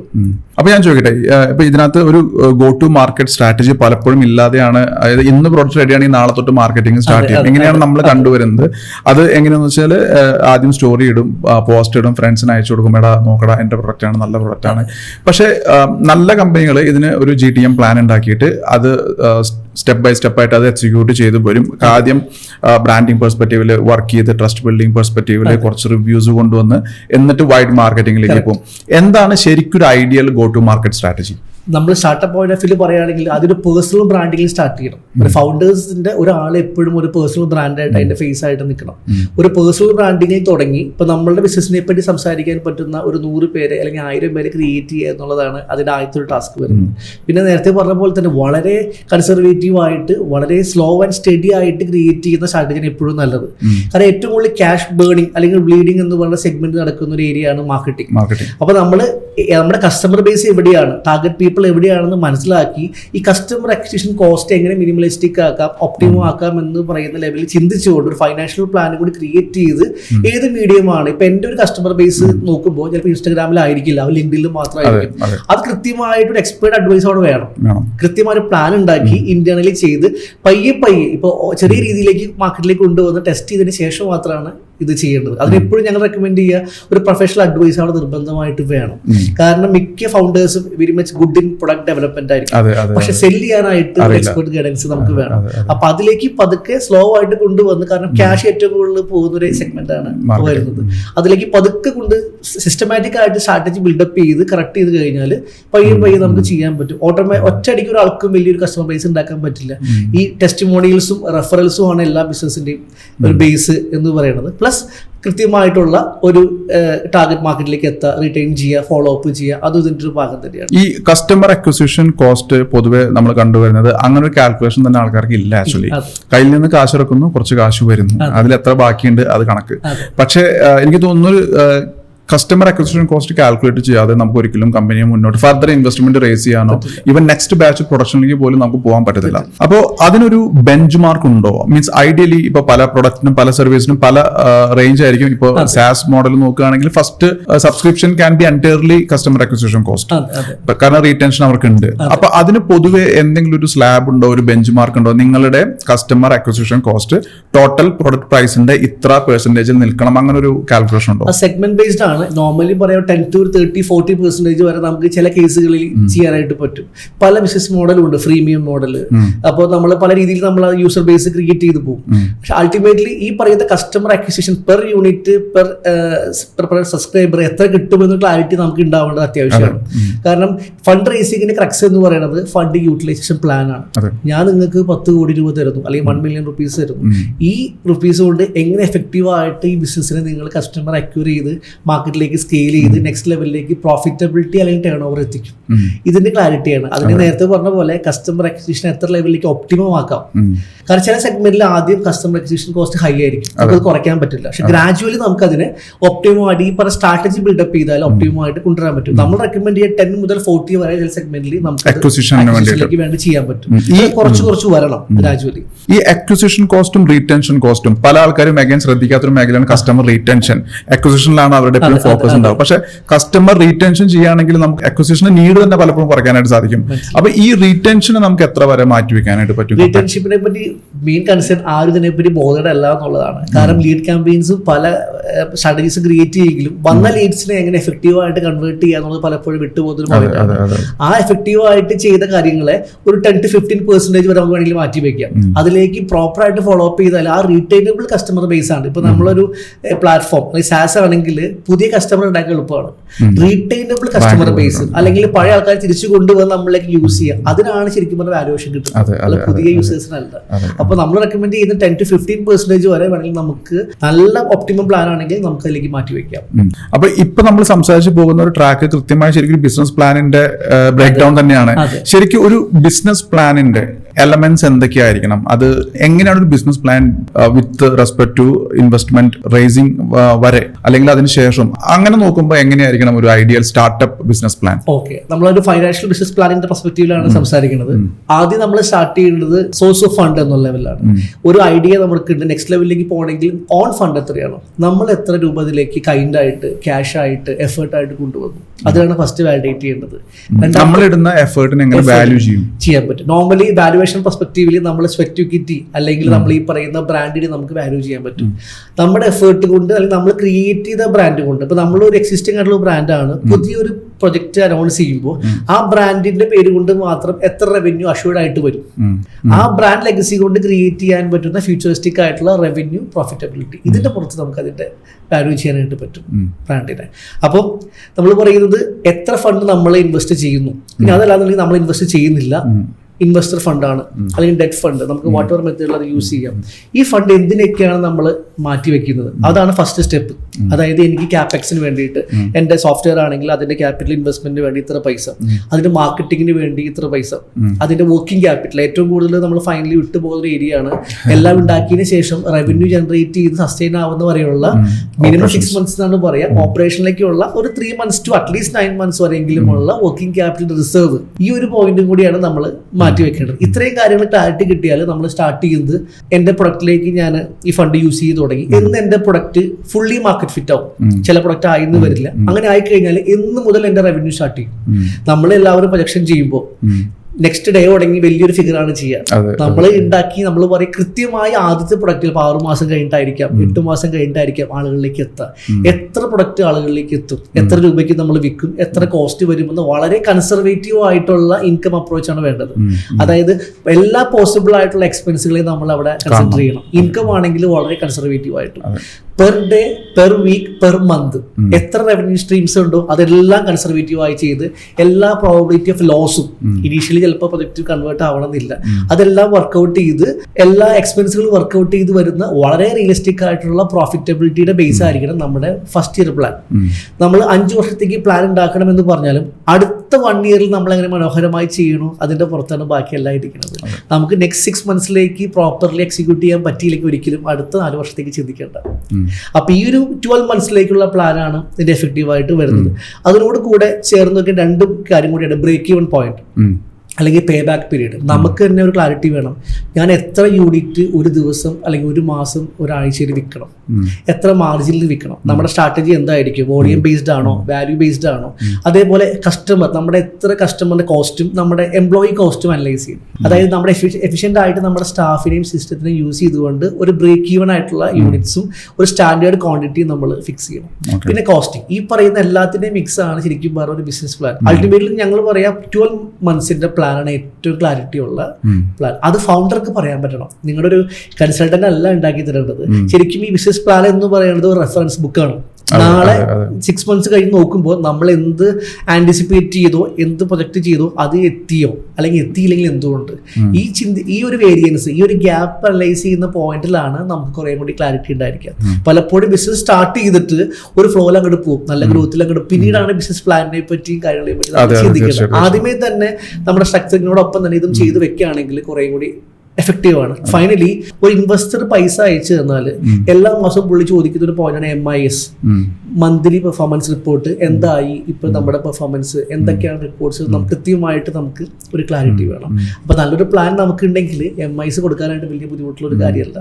ഇതാണ് അതിന്റെ ഒരു ബിസിനസ് പ്ലാനും പിച്ച് ഡെക്കും തമ്മിലുള്ള വ്യത്യാസം എന്താണ്? പിച്ച് ഡെക്ക് കംപ്ലീറ്റ്ലി നമ്മുടെ ഐഡിയനെ ഒരാളുടെ മുമ്പിൽ പ്രസന്റ് ചെയ്തിട്ട് ഒരു ഇൻവെസ്റ്ററിനെ അട്രാക്ട് ചെയ്യുന്ന ഒരു ഡോക്യുമെന്റ് ആണ്. ഐഡിയലി നമ്മൾ പറയും ഒരു 9 to 10 പേജസ് മാത്രമേ ഒരു ഇൻവെസ്റ്റർ പിച്ച് ഡെക്ക് ഉണ്ടാവാൻ പാടുള്ളൂ. അവിടെ സ്റ്റാർട്ട് ചെയ്യുന്നത് ഒരു പ്രോബ്ലം സൊല്യൂഷൻ മോഡൽ എന്നാണ്. നമ്മളൊരു സ്റ്റോറി ടെല്ലിംഗ് ആണ് ശരിക്കും പറഞ്ഞാൽ പിച്ച് ഡെക്കിൽ വരുന്നത്. അതായത് എന്താണ് നമ്മുടെ ഇൻഡസ്ട്രിയിലെ പ്രോബ്ലം, നമ്മൾ എന്ത് സൊല്യൂഷനാണ് നമ്മുടെ ബിസിനസ് അതിന് കൊടുക്കുന്നത്, നമ്മുടെ യൂണിക് സെല്ലിംഗ് പോയിന്റ് എന്താണ്, നമ്മുടെ സ്റ്റോറി എന്താണ്, നമ്മുടെ ഫീച്ചേഴ്സ് എന്താണ്, നമ്മുടെ കോമ്പറ്റീറ്ററിൽ നിന്ന് നമുക്കുള്ള അഡ്വാൻറ്റേജ് എന്താണ്, നമ്മൾ കമ്പയർ ചെയ്യണം. പിന്നെ നമുക്ക് വേണ്ടത് മാർക്കറ്റ്, നമുക്ക് എന്തോരം ഗ്ലോബൽ മാർക്കറ്റ് ഉണ്ട്, ഇന്ത്യൻ മാർക്കറ്റ് ഉണ്ട്, അതേപോലെ നമ്മൾ ഉദ്ദേശിക്കുന്ന മാർക്കറ്റിൽ എന്തോരം പെർസെൻറ്റേജ് നമുക്ക് അവൈലബിൾ ആണ്, അത് എന്തോരം കസ്റ്റമർ നമ്മൾ അക്യൂർ ചെയ്യും. ഈ പറയുന്ന ഒരു മാർക്കറ്റ് സ്റ്റഡിയും കൂടിയാണ് നോർമലി ഒരു ഫസ്റ്റ് പാർട്ട് ഓഫ് ഫൈനാൻഷ്യൽസിൽ ഇൻവെസ്റ്റർ പിച്ച് ഡെക്കിൽ വരാം. അതുപോലെ ഇൻവെസ്റ്റർ എൻട്രി ആണ്. നമ്മുടെ ഒരു കമ്പനിയുടെ ഫൈനാൻഷ്യൽസ് നോക്കിയിട്ട് ഇൻവെസ്റ്ററുടെ അടുത്ത് നമ്മൾ എത്ര പൈസയാണ് നമുക്ക് വേണ്ടത്, എന്തിനാണ് ഈ പൈസ ഉപയോഗിക്കുന്നത്, അതുപോലെ ഈ ഫണ്ട് ഇൻവെസ്റ്റ് ചെയ്ത് കഴിഞ്ഞാൽ പുള്ളിക്ക് എത്ര ശതമാനം ഷെയർ കൊടുക്കും, സമ്മറി ഓഫ് ബിസിനസ് വാലുവേഷനും അവിടെ ആവശ്യമാണ്. ഫൈനലി എത്ര റിട്ടേൺ കിട്ടും. എനിക്ക് ഒരുപാട് ഓപ്ഷൻസ് ഉണ്ട്. ഇപ്പോൾ SIP ഇടാം, ഒരുപാട് ഓപ്ഷൻസ് നമുക്ക് ഇവിടെ ഇടാം. അപ്പൊ എന്തുകൊണ്ട് why I invest in you എന്നൊരു ക്വസ്റ്റ്യൻ വരുമ്പോൾ അതിനുള്ള ഒരു 4 ക്ലാരിറ്റിയും കൂടിയാണ് ഈ പറയുന്ന പിച്ച് ഡെക്കിൽ വേണ്ടത്. അപ്പോൾ ഒരു സ്റ്റോറി വേണം, ഒരു പ്രൊഡക്റ്റിന്റെ ഡെഫിനിഷൻ വേണം, പ്ലസ് ഒരു ഫൈനാൻഷ്യൽ പ്ലാൻ വേണം, summary of plan, plus investor entry and exit. നമുക്ക് ഏറ്റവും കൂടുതൽ വേണ്ടത് ഫണ്ട് റിസീവ് ചെയ്യുന്നതല്ല, എന്ന് പുള്ളിക്ക് ഇറങ്ങി പോകാൻ പറ്റും, എന്ന് എക്സിറ്റ് ചെയ്യാൻ പറ്റും എന്ന് പറയുന്ന ഒരു ക്ലാരിറ്റിയാണ് നമുക്ക് വേണ്ടത്. അപ്പൊ അതിന് സ്റ്റാർട്ടപ്പിൽ മൾട്ടി റൗണ്ട് ഫണ്ടിങ് എന്ന് പറയുന്ന സെഗ്മെന്റിലാണ് വരാം. അപ്പൊ ആദ്യം ഒരു ഏഞ്ചൽ ആയിട്ട് വരുന്ന ഒരാള് നെക്സ്റ്റ് റൗണ്ട് ഓഫ് ഫണ്ടിങ് വരും, എക്സിറ്റ് ആയിട്ട് പോകും. അപ്പോൾ ആ ഇൻവെസ്റ്ററുടെ വിഷനും കൂടി നോക്കിയിട്ട് വേണം നമ്മൾ ഓഫർ ചെയ്യാൻ. ചിലവർക്ക് ഒരു വാല്യൂ ഇൻവെസ്റ്റർ ആയിരിക്കും, നിങ്ങൾ നാളെ ഒരു ലിസ്റ്റഡ് കമ്പനി ആകുമ്പോൾ അതിന്റെ സ്റ്റേക്ക് ഹോൾഡ് ചെയ്യാൻ ആഗ്രഹിക്കുന്ന ആളായിരിക്കും. അപ്പൊ നമ്മൾ ഒരു clarity of investor entry and exit plus returns, ഇതാണ് ഇൻവെസ്റ്റർ പിച്ചിൽ ഒരു ബിസിനസ് പ്ലാനിനേക്കാളും കൂടുതൽ വരുന്നത്. അതെ, നമുക്ക് എന്തൊക്കെ ആണ് സ്റ്റേജസ് ഓഫ് ഫണ്ടിങ്? ഇപ്പോൾ നമ്മളിപ്പോൾ series A funding, B funding എന്ന് പറയുന്ന പോലെ എന്തൊക്കെയാണ് ഒരു ഫണ്ടിങ് സ്റ്റേജസ്?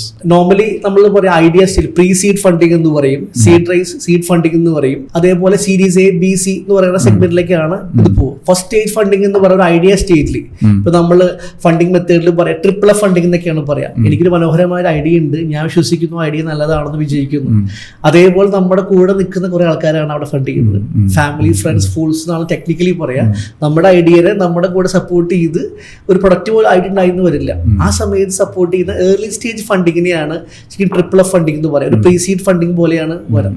അതിനുശേഷം നമ്മൾ ഒരു MVP ഒക്കെ ഉണ്ടാക്കി പൈസ കൊണ്ട് ഒരു മാർക്കറ്റിൽ ബേസിക് ഫിറ്റ് ഒക്കെ ആക്കിയതിന് ശേഷം വരുന്ന ആൾക്കാരാണ് ഏഞ്ചൽസ് എന്ന് പറയുന്ന ഒരു ഹൈ നെറ്റ്വർത്ത് ഇൻഡിവിജ്വൽസ്, HNIs പോലത്തെ, അല്ലെങ്കിൽ ഇനീഷ്യൽ ലെവലിൽ നമ്മളെ സ്കെയിൽ ചെയ്യാൻ ഹെൽപ്പ് ചെയ്യുന്ന ഒരു ഏഞ്ചൽസ് എന്ന് വേണമെങ്കിൽ പറയാം. അവരാണ് നമുക്ക് നോർമലി ഒരു ടിക്കറ്റ് സൈസ് പറയാം 25 lakhs തുടങ്ങി ഒരു 2 crore വരെയൊക്കെയാണ് ഒരു ഏഞ്ചൽ നമുക്ക് ഇൻവെസ്റ്റ് ചെയ്യാം.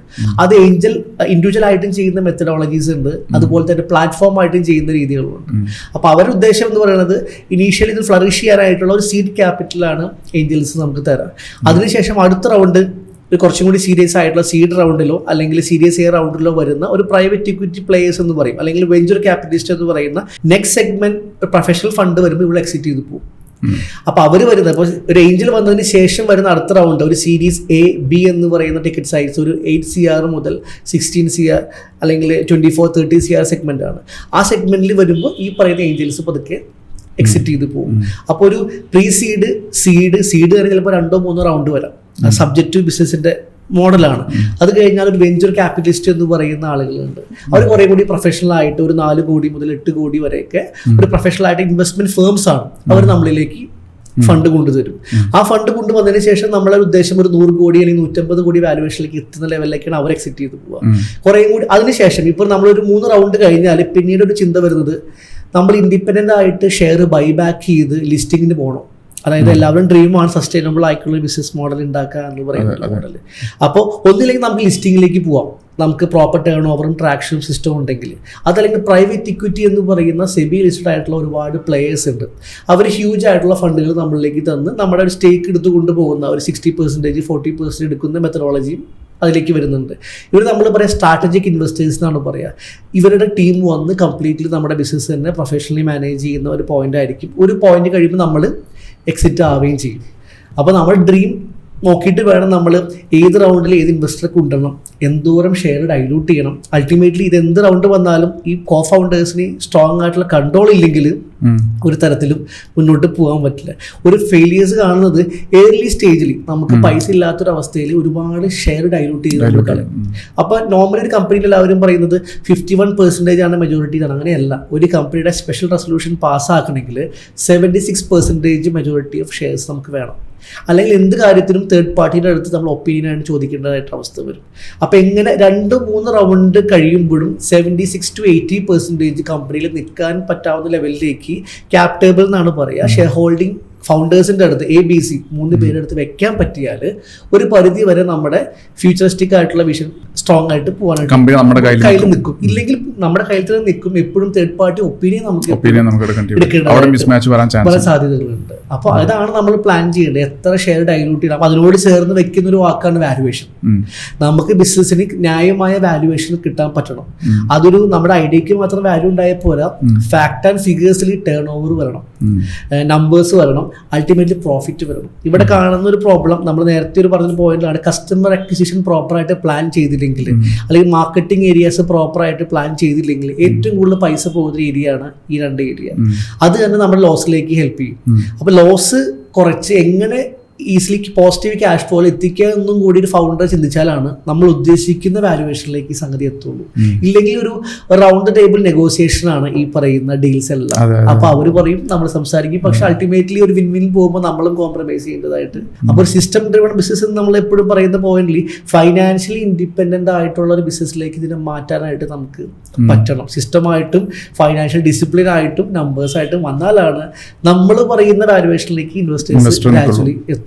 പലപ്പോഴും ഞാൻ കാണുന്നത് ഈ നമ്മൾ ഈ പറയുന്ന തിയററ്റിക്കലി എല്ലാ ഫൗണ്ടേഴ്സും എടുക്കുന്നുണ്ടെങ്കിലും അവരുടെ കയ്യിൽ കൃത്യമായ ഒരു MIS-ഓ ഈ പറയുന്ന പ്ലാനോ ഇല്ലാത്തത് കൊണ്ട് പലപ്പോഴും ഇൻവെസ്റ്ററുടെ മുന്നിൽ അവർ കോംപ്രമൈസ് ചെയ്യേണ്ടി വരും.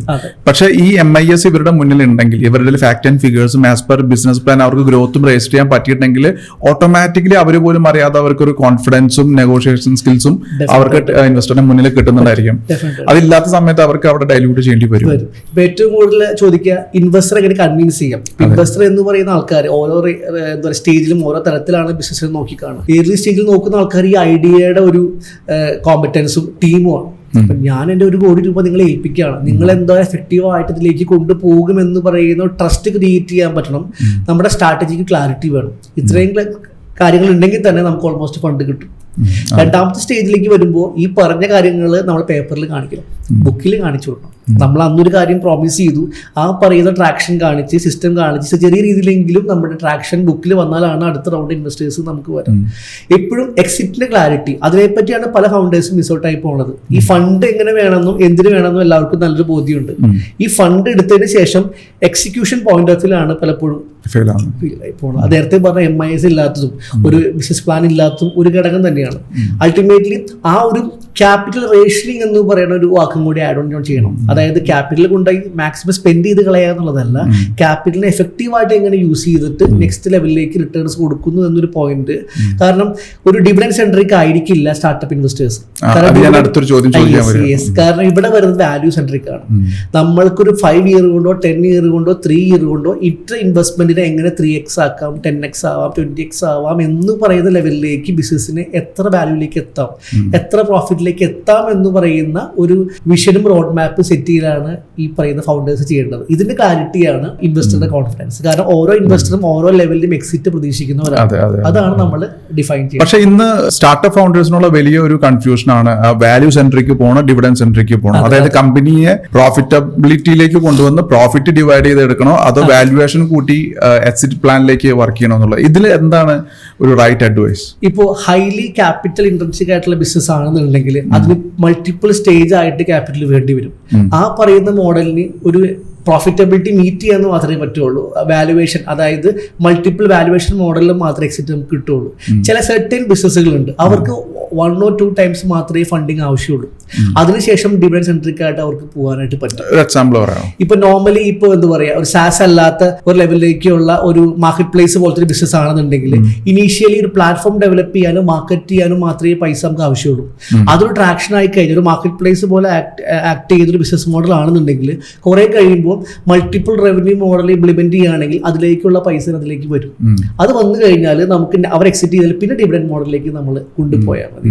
അപ്പൊ അവിടെ കൃത്യമായ ഒരു പ്ലാൻ വേണം. എനിക്ക് കിട്ടുന്ന പ്രോഫിറ്റിൽ എത്ര പെർസെന്റേജ് റീഇൻവെസ്റ്റ് ചെയ്യണം, എത്ര പൈസ ഡിസ്ട്രിബ്യൂട്ട് ചെയ്യണം എന്ന് പറയുന്ന ഒരു മോഡലിലേക്ക്. ഇപ്പൊ ജിയോ തന്നെയാണെങ്കിലും അതൊരു ടെക് പ്ലാറ്റ്ഫോം തന്നെയാണ് വരുന്നത്. ഇനീഷ്യൽ ആ ബ്ലീഡ് ചെയ്ത എമൗണ്ട് പയ്യെ അത് മാറ്റി കുറച്ചുകൊണ്ടിരിക്കുകയാണ്. ഇനീഷ്യൽ കസ്റ്റമർ അക്വിസിഷൻ ആ പൈസ വന്നതാണ്. അപ്പോൾ രണ്ടാമത്തെ പോയിന്റ് വാല്യൂ ഡ്രിവൺ ഇൻവെസ്റ്റ്മെന്റും കൂടി ഉണ്ട്. ചില ആളുകളുണ്ട് ഡിവിഡൻഡ് നോക്കാതെ ലോങ് ടൈമിലേക്ക് നിൽക്കുന്ന പ്രൊഫഷണൽ ഇൻവെസ്റ്റേഴ്സ് ഉണ്ട്. അങ്ങനെയാണെന്നുണ്ടെങ്കിൽ നമുക്കൊരു ലീവറേജ് പീരീഡ് കിട്ടും. ഈ പറയുന്ന 5 year 10 year വെയിറ്റ് ചെയ്യാൻ അവർ റെഡി ആയിരിക്കും. ഘട്ടം ഘട്ടമായി അവർ നമ്മളെ തന്നെ നെക്സ്റ്റ് ലെവലിലേക്ക് കൊണ്ടുപോകും. ഇപ്പൊ എക്സാമ്പിൾ പറയുകയാണെങ്കിൽ കല്യാൺ എന്താ പറയുക ജ്വല്ലേഴ്സിന്റെ കേസ് പറയുകയാണെങ്കിൽ അവർക്ക് വന്നത് അവരുടെ സ്ട്രക്ചറിങ് കറക്റ്റ് ആയിരുന്നു, സിസ്റ്റം കറക്റ്റ് ആയിരുന്നു. ആ ഗ്രൂപ്പിൽ അവർക്ക് വന്നൊരു പ്രൊഫഷണൽ സ്ട്രാറ്റജിക് ഇൻവെസ്റ്റർ ആണ് അവർക്ക് വന്നത്. അവരാണ് അവരെ നെക്സ്റ്റ് ലെവലിലേക്ക് മാനേജ് ചെയ്ത് ലിസ്റ്റിംഗിലേക്ക് എത്തിച്ചത്. പല ഗ്രൂപ്പ്സും ഇപ്പോഴും സിസ്റ്റം കറക്റ്റ് അല്ലാത്തത് കൊണ്ട് ലിസ്റ്റിംഗിലേക്ക് പോകാൻ പറ്റുന്നില്ല. അപ്പോൾ ഡിവിഡൻഡ് സെൻട്രിക് എന്നുള്ളത് സ്റ്റാർട്ടപ്പ് പോയിന്റ് ഓഫ് വ്യൂ വളരെ കുറവാണ്. നോർമലി ട്രഡീഷണൽ ബിസിനസ്സിലാണ് ഡിവിഡൻഡിനെ പറ്റി കൂടുതലും പറയാം. പക്ഷെ ഈ പറയുന്ന എമർജൻസി ഓഫ് റീപേയ്മെന്റും എക്സിറ്റും നമുക്ക് കുറയ്ക്കാൻ പറ്റും. നല്ല സ്ട്രാറ്റജിക് ഇൻവെസ്റ്റ്മെന്റ് വന്നാൽ അവർ തന്നെ പ്ലാൻസ് ക്രിയേറ്റ് ചെയ്ത് നമുക്കൊരു ബഫർ പീരീഡ് കിട്ടും. എനിക്ക് നെക്സ്റ്റ് റൗണ്ട് ഇൻവെസ്റ്റർ എക്സിറ്റ് ചെയ്യുമ്പോൾ കുറെ ഫണ്ട് അവരിലേക്ക് പോവുകയും ചെയ്യും. അപ്പൊ നമുക്കത് റീഇൻവെസ്റ്റ് ചെയ്യാനും റോൾ ചെയ്യാനും ഫണ്ട് കിട്ടുന്ന ഒരു ഇൻവെസ്റ്ററെയാണ് തേർഡ് റൗണ്ട് കിട്ടുന്നതെങ്കിൽ കുറെ കൂടി നമ്മുടെ ഗ്രോത്തിനെ ഫാസ്റ്റൻ ചെയ്യാനായിട്ട് പറ്റും. അപ്പൊ ഡിവിഡൻഡ് എന്ന് പറയുകയാണെങ്കിൽ പറ്റും, പക്ഷെ കുറവാണ് സ്റ്റാർട്ടപ്പിൽ ഡിവിഡൻഡ് മാത്രം എക്സ്പെക്ട് ചെയ്യുന്ന ആൾക്കാർ. കാരണം high risk high return business ആണ് സ്റ്റാർട്ടപ്പ് ഇൻവെസ്റ്റിംഗ് എന്ന് പറയുന്ന ഒരു മോഡൽ. അപ്പൊ ശരിക്കും പറഞ്ഞാൽ ഡിവിഡൻഡ് സെൻട്രിക്കിൽ കുറച്ച് അധികം സെക്യൂരിറ്റി ഉണ്ടെങ്കിലും വാല്യുവേഷൻ ഒരു ബബിൾ അല്ലേ ശരിക്കും? ഫുള്ളി ബബിൾ എന്ന് പറയാൻ പറ്റില്ല. ചില സെഗ്മെന്റിൽ ഇപ്പോൾ നമ്മൾ വാല്യുവേഷൻ എന്ന് പറയുന്നത് വളരെ മനോഹരമായിട്ടൊരു കാര്യമാണ്. നമ്മുടെ ഐഡിയനെ അല്ലെങ്കിൽ നമ്മുടെ ബിസിനസ്സിന് വേറൊരാളുടെ മുമ്പിൽ പ്രസന്റ് ചെയ്ത് നമ്മൾ പറയുന്ന ഒരു ലെവലിലേക്ക് ഫണ്ട് കൊണ്ടുവരിക എന്ന് പറയുന്നത് അത് നല്ല രീതിയിൽ ഉപയോഗിക്കാം, മോശമായിട്ട് ഉപയോഗിക്കാം.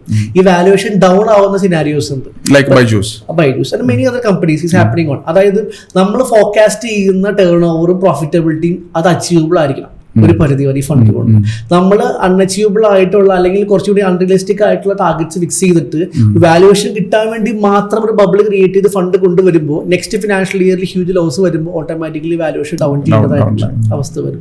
ചില കേസുകളിൽ ഇപ്പോൾ റീസെന്റ് നമ്മളൊരു കാർബൺ ക്രെഡിറ്റ്സ് എന്ന് പറയുന്ന ഒരു സെഗ്മെന്റിലേക്ക് ഒരു ഫണ്ടിങ്ങിന് പോയിരുന്നു. ഒരു ഐഡിയ മാത്രമായിട്ട്, പക്ഷെ ഐഡിയ കറക്റ്റ് ഫിറ്റ് ആണ്, ടീം സ്ട്രോങ് ആണ്, ഒരു റവന്യൂ പോലും ഇല്ലാതെ അവർക്ക് 1 million ഫണ്ടാണ് വന്നത്. അവിടെ നമ്മൾ ഉദ്ദേശിച്ച 10% നമ്മൾ ഷെയർ കൊടുക്കാൻ മാക്സിമം ഉദ്ദേശിക്കണം. പക്ഷെ അവിടെ വന്നേക്കണം 8 CR വേണ്ടി. അപ്പൊ 80 CR എന്ന് പറയുന്നത് ഇൻഡയറക്റ്റ് വാല്യുവേഷൻ ആയി. അവിടെ വാല്യൂ ഇല്ല, 0 ആണ് വാല്യൂ വരുന്നത്. അവിടെ നമ്മൾ പറയുന്നത് ഒരു പോസ്റ്റ് മണി ആൻഡ് പ്രീ മണി എന്ന് പറയുന്ന വാല്യുവേഷൻ ഉണ്ട്. പ്രീ മണി എന്ന് പറയുന്നത് ഇപ്പോൾ ഉള്ള നമ്മുടെ ഐഡിയയുടെ പുറത്തുള്ള വാല്യൂ. നോർമലി സ്റ്റാർട്ടപ്സ് അത് വളരെ കുറവായിരിക്കും.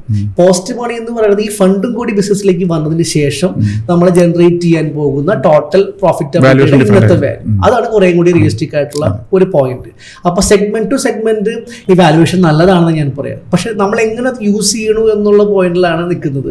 ഒരു ഇൻവെസ്റ്ററിന് വേണമെങ്കിൽ നമുക്ക് നല്ല കഴിവുണ്ടെങ്കിൽ കൺവിൻസ് ചെയ്യാം, സസ്റ്റെയിൻ ചെയ്യാൻ പറ്റണം. അല്ലെങ്കിൽ നമ്മൾ ഈ പറയുന്ന വാല്യുവേഷൻ ബബിളിനെ പൊട്ടിക്കാതെ നോക്കണം. അങ്ങനെ പറ്റുകയാണെങ്കിൽ ഒരു പരിധി വരെ വാല്യുവേഷൻ ഇല്ലാത്ത സ്റ്റാർട്ടപ്സിന് മുന്നോട്ട് പോകാനായിട്ട് ഒരിക്കലും പറ്റില്ല. അതിന് എങ്ങനെ എഫക്റ്റീവായിട്ട് യൂസ് ചെയ്യുന്നു ഈ നമ്പേഴ്സിൽ, സിസ്റ്റത്തിൽ, ഗവർണൻസ് എന്ന് പറയും, അത് ഗുഡ് പ്രാക്ടീസും കൂടി ഇതിന്റെ ഭാഗമായിട്ട് വരണം. എങ്കിലും മാത്രമേ നമുക്ക് ഈ പറയുന്ന സാധനം സസ്റ്റെയിൻ ചെയ്യാൻ പറ്റുള്ളൂ. ഇല്ലെങ്കിൽ 2 റൗണ്ട് കൊണ്ട് ക്ലോസ് ആയി. ശരിക്കും പറഞ്ഞാൽ ഒരു സ്റ്റാർട്ടപ്പ് വാല്യുവേഷൻ എന്ന് പറയുന്നത് ഒരു 3 point ഒന്ന് സ്ട്രാറ്റജി, സിസ്റ്റം വിത്ത് പീപ്പിൾ. അതെ, ഏർലി സ്റ്റേജിൽ ശരിക്കുമുള്ള ബിസിനസ് വാല്യുവേഷന്റെ ബേസ് കിടക്കുന്നത് പ്രോഫിറ്റബിലിറ്റിയാണ്. എനിക്ക് എത്ര പ്രോഫിറ്റ്, നമ്മൾ ലിസ്റ്റഡ് കമ്പനിയുടെ ഷെയർ നോക്കിക്കഴിഞ്ഞാൽ എത്ര ക്യാപിറ്റലാണ് നമ്മൾ ഇൻവെസ്റ്റ് ചെയ്തത്, അതിന്റെ കൂടെ പ്രോഫിറ്റ് നമ്മൾ ആഡ് ചെയ്യും. ഈ വർഷം പ്രോഫിറ്റ് ജനറേറ്റ് ചെയ്താൽ divided by number of shares, net asset value എന്ന് പറയും. അതിന് ഏറ്റവും റിയലിസ്റ്റിക് ആയിട്ടുള്ള കൺവിൻസിംഗ് ആയിട്ടുള്ള പ്രോഫിറ്റ് അല്ലെങ്കിൽ വാല്യുവേഷൻ മെത്തഡോളജി. ലോസ് ആണെങ്കിൽ വാല്യൂ കുറയുകയും ചെയ്യും.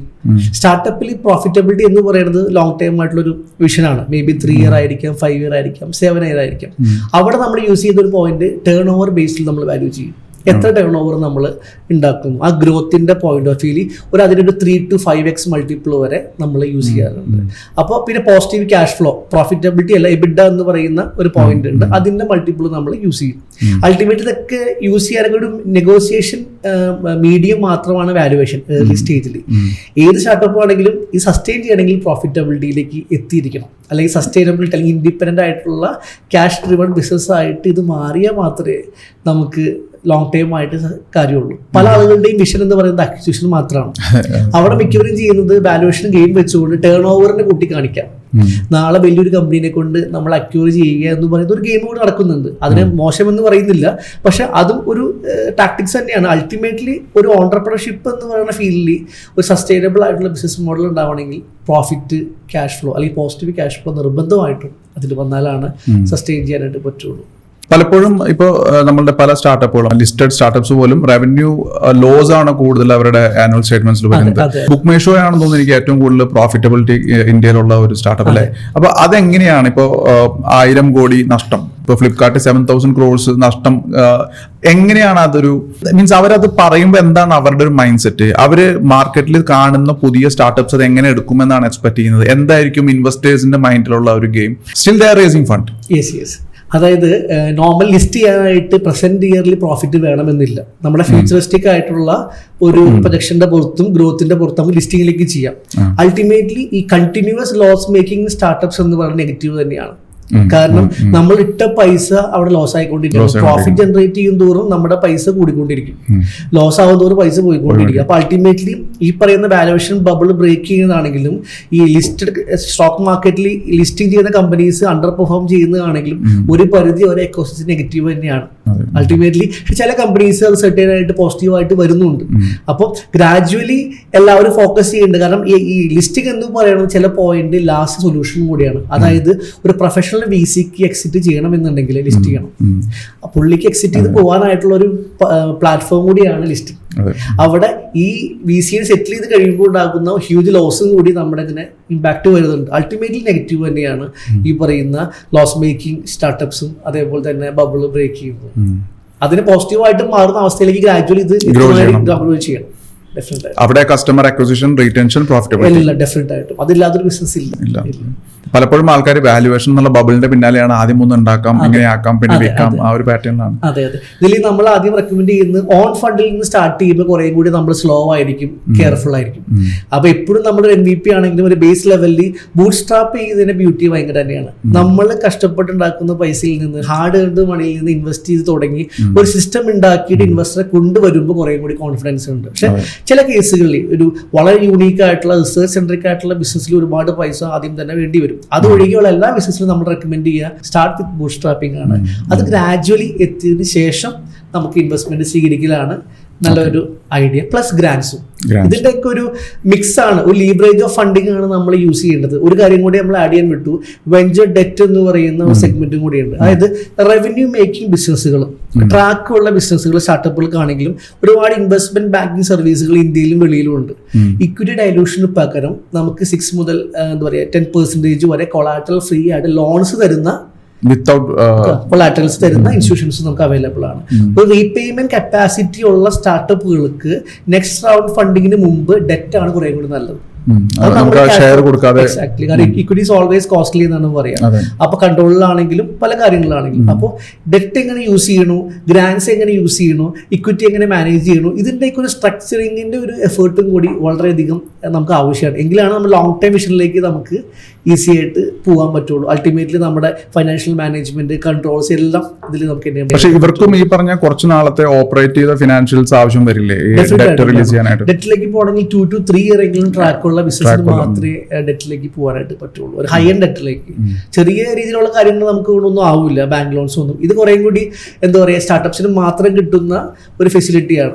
ഇനി ഫണ്ടിങ്ങിന്റെ ഒരു വേറൊരു സെഗ്മെന്റോട് പറയുകയാണെങ്കിൽ ഒരു ഫോറിൻ ഡയറക്ട് ഇൻവെസ്റ്റ്മെന്റ് എന്ന് പറയുന്ന FDI എന്ന് പറയുന്ന ഒരു ഏരിയ ഉണ്ട്.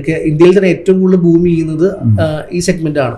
US-ലുള്ള ഇൻഡിവിജ്വലിനോ ഇൻസ്റ്റിറ്റ്യൂഷൻസിനോ ഇന്ത്യയിലുള്ള സ്റ്റാർട്ടപ്സിന് ഫണ്ട് എടുക്കാം, റേസ് ചെയ്യാം. അപ്പൊ നമ്മൾ RBIയുടെ പെർമിഷനും ഒരു വാല്യുവേഷനും ഒരു കംപ്ലൈൻസും ഉണ്ടെങ്കിൽ ലീഗലി നമ്മുടെ കമ്പനീനെ വാല്യൂ ചെയ്ത് ഇന്ത്യക്ക് വെളിയിൽ നിന്ന് ഫണ്ട് നമുക്ക് കൊണ്ടുവന്ന് ഇവിടെ ഇൻവെസ്റ്റ് ചെയ്യാനും തിരിച്ചു കൊണ്ടുപോകാനുമുള്ള ഓപ്ഷൻസ് ഉണ്ട്. പല സ്റ്റാർട്ടപ്സിനും ഏർലി സ്റ്റേജിൽ ഇന്ത്യയിൽ നിന്ന് ഫണ്ട് റേസ് ചെയ്യാൻ ബുദ്ധിമുട്ടായിരിക്കും. കാരണം Indian ecosystem early stage funding അത്ര മെച്ചുവേർഡ് അല്ല. കുറെ കൂടി ട്രാക്ഷനും സിസ്റ്റവും അതിന് ശേഷം മാത്രം ഇൻവെസ്റ്റ് ചെയ്യുന്ന ആളുകളാണ് ഇവിടെ കൂടുതൽ. ആ സമയത്ത് സിലിക്കൺ വാലി അല്ലെങ്കിൽ പല US, ഏറ്റവും കൂടുതൽ ഇപ്പോൾ സ്റ്റാറ്റിസ്റ്റിക്സ് പ്രകാരം സിംഗപ്പൂരാണ് ഏറ്റവും കൂടുതൽ ഫണ്ടിങ് ഇന്ത്യയിലേക്ക് കൊണ്ടുവരുന്നത്. അപ്പോൾ ആ ഒരു ലീവറേജ് യൂസ് ചെയ്തുകൊണ്ട് അതിനൊക്കെയാണ് കമ്പനി വേണ്ടത്. അപ്പൊ നമ്മൾ ആദ്യം പറഞ്ഞു നമ്മുടെ ഒരു വിഷൻ മൾട്ടിപ്പിൾ റൗണ്ട് ഫണ്ടിങ് ഉണ്ട്, വെളിയിൽ നിന്ന് ഫണ്ട് കൊണ്ടുവരണം. ലിസ്റ്റിംഗ് ഒക്കെ ആണെങ്കിൽ ആദ്യമേ തന്നെ കമ്പനി നിർബന്ധമായി നമ്മൾ ക്രിയേറ്റ് ചെയ്യണം. അപ്പോൾ ഐഡിയയുടെ പുറത്തും നമുക്ക് പ്രോപ്പർ വാല്യൂവേഷൻ വെച്ചിട്ട് വെളിയിൽ നിന്ന് ഫണ്ട് കൊണ്ടുവരാനായിട്ട് ആ ഒരു കൺവേർഷന്റെ പോസിബിലിറ്റി ഒക്കെ നമുക്ക് ചെയ്യാനായിട്ട് പറ്റും. ഇതൊക്കെ നമുക്ക് ലീവറേജ് ആണ് ശരിക്കും എടുക്കേണ്ടത്. ശരിക്കും ഒരു ഓൺട്രപ്രണർക്ക് ആ ഒരു വിഷൻ വേണം. ഈ ഫണ്ട് റേസിംഗ് ഒരു ഗെയിം ആണെങ്കിലും നമ്മൾ എപ്പോഴും പറയാം ആ ഫണ്ടിന്റെ പ്രോപ്പർ യൂട്ടിലൈസേഷനും അവരെങ്ങനെ മനോഹരമായിട്ട് എക്സിറ്റ് ആക്കി കൊടുത്താൽ ആ പറയുന്ന ഇൻവെസ്റ്ററിനെ അടുത്താളെ കൊണ്ടുവരും. ഒരു സാറ്റിസ്ഫൈഡ് ആയിട്ടുള്ള ഇൻവെസ്റ്റർ തന്നെ നമ്മളെ നെക്സ്റ്റ് ലെവലിലേക്ക് നമ്മളെ കൊണ്ടുവരും. ഒരു ഫൈനലി ഒരു പോയിന്റ് കൂടി പറയുകയാണെങ്കിൽ സ്ട്രാറ്റജിക് ഇൻവെസ്റ്റർ ആണ് എപ്പോഴും സ്റ്റാർട്ടപ്പിലേക്ക് വേണ്ടത്.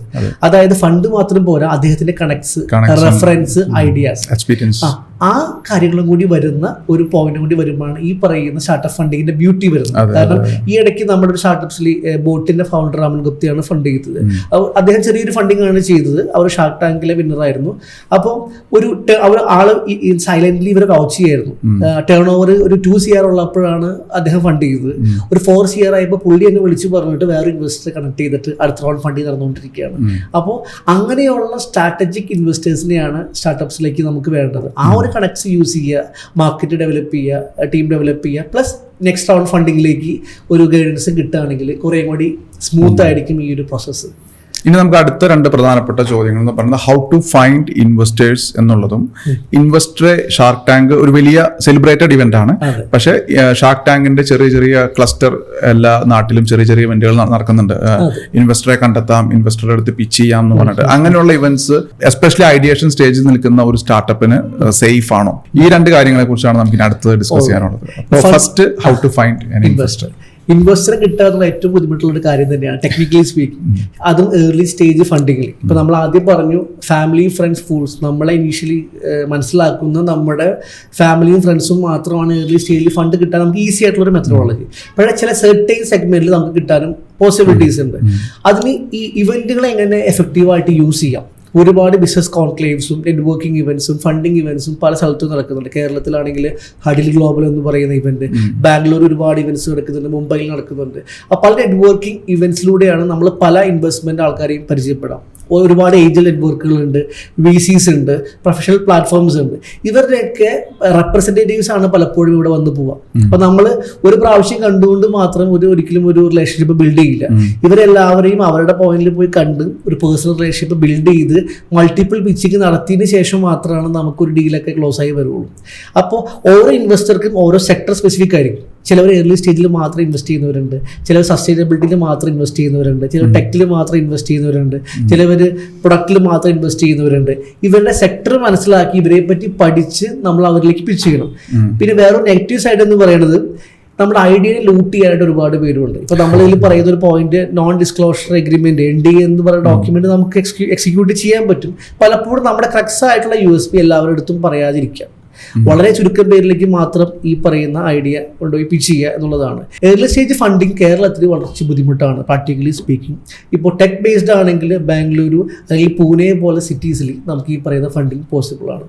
അതേപോലെ US ബേസ്ഡ് ഒരുപാട് ആക്സിലേറ്റേഴ്സ് എന്ന് പറയുന്ന ആൾക്കാരുണ്ട്. ഇപ്പം നമ്മുടെ ഐഡിയനെ ഇഷ്ടപ്പെട്ട് കഴിഞ്ഞാൽ അവർ ആ എക്കോണമിയിലേക്കും പോസിബിൾ ആണെന്നുണ്ടെങ്കിൽ നമുക്ക് അവിടെ ഇൻക്യുബേഷനും തരും, വിസയും വരെ തരുന്ന പോസിബിലിറ്റീസ് ഉണ്ട്, ഫണ്ടും അവർ തരും. അപ്പോൾ അങ്ങനത്തെയുള്ള സെഗ്മെന്റിലൂടെ മാത്രമാണ് ഏർലി സ്റ്റേജ് ആയിട്ടുള്ള ഫണ്ടിങ് നമുക്ക് പോസിബിൾ ആയിരിക്കും. ഒന്ന് ഫാമിലി ഫ്രണ്ട്സും, 2 കേരളത്തിന് വെളിയിലുള്ള സ്പെസിഫിക് ആയിട്ടുള്ള സ്ട്രാറ്റജിക് ഇൻവെസ്റ്റേഴ്സിൻ്റെ അടുത്തുള്ള ഒരു പോയിന്റും. രണ്ടാമത്തെ കേസ് കുറച്ചും കൂടി മുന്നോട്ട് പോവുകയാണ്. ഒരു MVP ആയിട്ടുള്ള ആളുകളാണെന്നുണ്ടെങ്കിൽ പ്രൊഫഷണൽ ഏഞ്ചൽ VC പ്ലാറ്റ്ഫോം. കേരളത്തിലാണെങ്കിൽ കേരള ഏഞ്ചൽ നെറ്റ്വർക്ക് എന്ന് പറയുന്ന ഒരു പ്ലാറ്റ്ഫോം ടൈ കേരള ഹോസ്റ്റ് ചെയ്യുന്ന നല്ല രീതിയിൽ ചെയ്യുന്ന ഒരു പ്ലാറ്റ്ഫോമാണ്. പിന്നെ കേരള സ്റ്റാർട്ടപ്പ് മിഷൻ എല്ലാ വർഷവും ഒരു 50-ൽ പരം ഇൻവെസ്റ്റേഴ്സിനെ കൊണ്ടുവന്നിട്ട് ഹഡിലും പല പ്രോഗ്രാംസിലും ഇൻവെസ്റ്റർ കഫേ, ഇൻവെസ്റ്റർ കണക്ട്സ് എല്ലാം നടക്കുന്നുണ്ട്. പക്ഷേ ഇതൊന്നും അറിയാത്ത ഒരുപാട് ഹൈ നെറ്റ്വർത്ത് ഇൻഡിവിജ്വൽസ് നമ്മുടെ ഇടയിൽ തന്നെയുണ്ട്. അപ്പൊ നമ്മൾ എപ്പോഴും ചിന്തിക്കേണ്ടത് നമ്മുടെ ഫാമിലിയിൽ നിന്നോ ഫ്രണ്ട്സിൽ നിന്നോ തന്നെ ഫണ്ട് റേസ് ചെയ്യാൻ പറ്റും. പക്ഷെ അവരൊരിക്കലും റിലേഷൻഷിപ്പിന്റെ പുറത്ത് ഫണ്ട് റേസ് ചെയ്യരുത്. നമ്മൾ പ്രോപ്പറായിട്ട് നമ്മുടെ പ്ലാനും പിച്ച് ഡെക്കും കാണിച്ച് അവരെ കൊണ്ട് പ്രൊഫഷണലി ഇവാലുവേറ്റ് ചെയ്തതിന് ശേഷം മാത്രം ഫണ്ട് റേസ് ചെയ്യും. ഇപ്പോൾ റീസെന്റ് ഒരു ഫണ്ടിങ് നടന്നത് ഒരു 250,000,000, ഒരു 3 കോടിയോളം കേരളത്തിൽ തന്നെ നടന്നിട്ടുണ്ട് ഐഡിയ സ്റ്റേജിൽ. അത് നടന്നത് ഒരു വിസിബിൾ അല്ലാത്തൊരു ഹൈ നെറ്റ് വർത്ത് പേഴ്സൺ ആണ്. അപ്പൊ നമ്മൾ റെഫറൻസിലൂടെ അവരിലേക്ക് എത്തി അവരിലേക്ക് ഐഡിയാസ് പിച്ച് ചെയ്ത് പ്രൊഫഷണലി ചെയ്യുകയാണെങ്കിൽ പോസിബിൾ ആണ്. പക്ഷെ ഒരു ടാസ്ക് ആണ് ഫണ്ട് റേസിംഗ് എന്ന് പറയുന്ന സംഗതി. അതുപോലെ അവിടെ റിലേഷൻ ഒരിക്കലും മിസ്യൂസ് ചെയ്യാതിരിക്കുക. ഇപ്പൊ നമ്മള് ഫാമിലി ഫ്രണ്ട്സിലേക്ക് പോകുമ്പോൾ പ്രശ്നം ഈ ഫണ്ടിങ് മാത്രം മതി നാളെ ബന്ധങ്ങൾ മോശമായിട്ട് പോകാനായിട്ട്. അപ്പൊ പ്രൊഫഷണൽ വേയിൽ ഒന്ന് അപ്രോച്ച് ചെയ്യുക. പിന്നെ ഒരു പരിധി കഴിഞ്ഞാൽ കേരളം വിട്ട് നമ്മൾ ട്രാവൽ ചെയ്യണം. അതായത് സാസ് ആണെങ്കിൽ മുംബൈ ആണ്, ഒരു പ്രൊജക്ട് ബേസ്ഡ് ഫണ്ടിങ് ആണെങ്കിൽ എന്താ പറയുക ബാംഗ്ലൂർ പ്ലസ് മുംബൈ ആണ് ഇതിന്റെ ബേസ് എല്ലാം നിൽക്കുന്നത്. അപ്പോൾ നമ്മൾ പല സ്ഥലത്തും ട്രാവൽ ചെയ്ത് പ്രൊഫഷണൽ ഇൻവെസ്റ്റേഴ്സിനെ കണക്ട് ചെയ്ത് കറക്ഷൻസ് വരുത്തി അവരിലൂടെയാണ് ഈ സംഗതി നമുക്ക് ചെയ്യാൻ പറ്റുള്ളൂ. പിന്നെ ചില ബിഗ് കമ്പനീസ് ലൈക്ക് സൊമാറ്റോ, സെറോദയൊക്കെ അവരുടെ കുറെ ഫണ്ടിൽ നിന്ന് തന്നെ പല CSR ഫണ്ടിൽ നിന്നും ഏർലി സ്റ്റേജ് സ്റ്റാർട്ടപ്പുകൾക്ക് ഗ്രാൻസ് ആയിട്ടും സീഡ് ഫണ്ടായിട്ടും കൊടുക്കുന്ന രീതികളുണ്ട്. അപ്പൊ നമ്മൾ ഈ പറയുന്ന ഓപ്പർച്യൂണിറ്റീസ് എങ്ങനെ കണ്ടെത്താന്ന് ചോദിച്ചാൽ ഒന്ന് നെറ്റ്വർക്കിംഗ് ഇവന്റ്സിലൂടെ നടക്കാം. പിന്നെ ലിങ്ക്ഡിൻ പോലത്തെ പ്ലാറ്റ്ഫോമിലാണ് ഈ പറയുന്ന കാര്യങ്ങൾ നടക്കുന്നത്. പിന്നെ മുംബൈ ബാംഗ്ലൂരിലൊക്കെ പ്രൈവറ്റ് ആയിട്ടുള്ള ഒരുപാട് പിച്ചിങ്ങുകൾ നടക്കുന്നുണ്ട്. പല കഫേസും പിച്ചിങ്ങിനുള്ള വേദികളാണ്. ഷാർക്ക് ടാങ്ക് പോലത്തെ പല പ്ലാറ്റ്ഫോംസും വരുന്നുണ്ട്. പക്ഷെ അത് കുറേയും കൂടി ഫണ്ടിങ്ങിനേക്കാൾ ഉപരി ആ PR നമുക്ക് ഒരുപാട് സെയിൽ കൂട്ടാനായിട്ട് നമ്മളെ ഹെൽപ്ഫുൾ ആയിരിക്കും. പിന്നെ അൾട്ടിമേറ്റ്ലി നമുക്ക് ഇവിടെ ഇരുന്നുകൊണ്ട് തന്നെ പല ഇൻക്യുബേറ്റേഴ്സ് ആയിട്ടും നമുക്ക് ഒരു മെയിൽ മാത്രം മതി. അതായത് നമുക്ക് കണക്ട് ചെയ്ത് പിച്ച് ചെയ്യാനായിട്ട്. ഇപ്പോ ഇന്ത്യയിൽ തന്നെ 240ഓളം ഇൻക്യുബേറ്റേഴ്സ് ഉണ്ട്. കേരള സ്റ്റാർട്ടപ്പ് മിഷൻ ഒന്നാണെങ്കിൽ ടി ഹബ് എന്ന് പറയുന്ന ഇൻസ്റ്റിറ്റ്യൂഷൻ തെലുങ്കാന വളരെ നന്നായിട്ട് ഇന്ത്യയിൽ ചെയ്ത് പോകുന്നുണ്ട്. അപ്പൊ അവിടെയൊക്കെ നമുക്ക് 3 സ്റ്റാർട്ടപ്പ് ഇന്ത്യയിൽ രജിസ്റ്റർ ചെയ്ത് കഴിഞ്ഞാൽ 3 സ്ഥലത്ത് നമുക്ക് ഇൻക്യുബേറ്റ് ചെയ്യാൻ പറ്റും. ഏതെങ്കിലും 3 സ്ഥലത്ത് ആ 3 സ്ഥലത്ത് തന്നെ സപ്പോർട്ട് നമുക്ക് വാങ്ങിയെടുക്കാനായിട്ട് പറ്റും. ഇതാണ് ഒരു ബേസ് ഓഫ് ഫണ്ടിങ് നമുക്ക് പറയാൻ പറ്റുന്നത്. അപ്പോൾ ഇനി ഒരു ഫൈനൽ ക്വസ്റ്റ്യൻ, എന്താണ് ഒരു സ്റ്റാർട്ടപ്പ് ഫൗണ്ടർക്ക് വേണ്ടുന്ന ക്വാളിറ്റീസ് ആൻഡ് ക്വാളിഫിക്കേഷൻസ്? ശരിക്കും നല്ലൊരു ഇന്നോവേഷൻ വേണമെന്ന് ഞാൻ എപ്പോഴും പറയില്ല. ഒരു വാല്യൂ ആഡഡ് ആയിട്ടൊരു പ്രൊഡക്റ്റ് ഇറക്കാൻ പറ്റുന്ന ഒരു ഓൺട്രപ്രണർ ആയാൽ മതി. രണ്ടാമത്തെ കേസ് ഒരു പേഷ്യൻസും പെർസീവറൻസും വേണം. കാരണം സ്റ്റാർട്ടപ്സിൻ്റെ ഒരു ഗ്ലാമർ വേൾഡ് ഉണ്ട്. അതായത് നമ്മൾ കുറേ ഫണ്ടിങ് റേസ് ചെയ്യുന്നു, നമ്മൾ വേറെ ലെവലിലേക്ക് പോകുന്നു, ട്രാവൽ ചെയ്യുന്നതിനുപരി ഞാൻ എപ്പോഴും പറയാം ഒരു സ്റ്റാർട്ടപ്പ് ഫൗണ്ടർ ചില കാര്യങ്ങൾ ഒരു MSME ഫൗണ്ടറെ കണ്ടുപഠിക്കണമെന്നാണ് ഞാൻ പറയാം. കാരണം സ്ലോ ആയിട്ട് സ്റ്റഡി ആയിട്ട് ചില കാര്യങ്ങൾ ചെയ്യേണ്ട കാര്യങ്ങൾ. അവിടെ ഒരു MSME സ്റ്റാർട്ടപ്പിനെ ഡിസ്റ്റിങ്ഷ് ചെയ്യുന്നൊരു പോയിന്റ് അവരുടെ ടെക്നോളജിയാണ്, സ്കെയിലബിലിറ്റിയാണ്. പിന്നെ മൾട്ടിപ്പിൾ ആയിട്ടുള്ള ഫൗണ്ടേഴ്സിൻ്റെ ആ ഒരു സ്കിൽസും എവല്യൂഷനുമാണ്. അപ്പോൾ സ്ലോ സ്റ്റഡി ആയിട്ടുള്ളൊരു മെത്തഡോളജി നിർബന്ധമായിട്ട് വേണം. എന്നാൽ അവർക്ക് ആ ടെക്നോളജി ബാക്ക് ചെയ്തിട്ട് ഒരു പ്രോബ്ലമോ അല്ലെങ്കിൽ ഇൻവെൻഷനോ ഇന്നോവേഷനോ കണ്ടുപിടിക്കുക. അതായത് നമ്മൾ അതിലേക്ക് എത്താണ് ചെയ്യുക. പലപ്പോഴും ഒരു സംഗതി കണ്ടുപിടിക്കാൻ വേണ്ടി പോയി ഒന്നും കിട്ടില്ല. ഗ്രാജുവലി നമ്മൾ അതിലേക്ക് വരാണ്.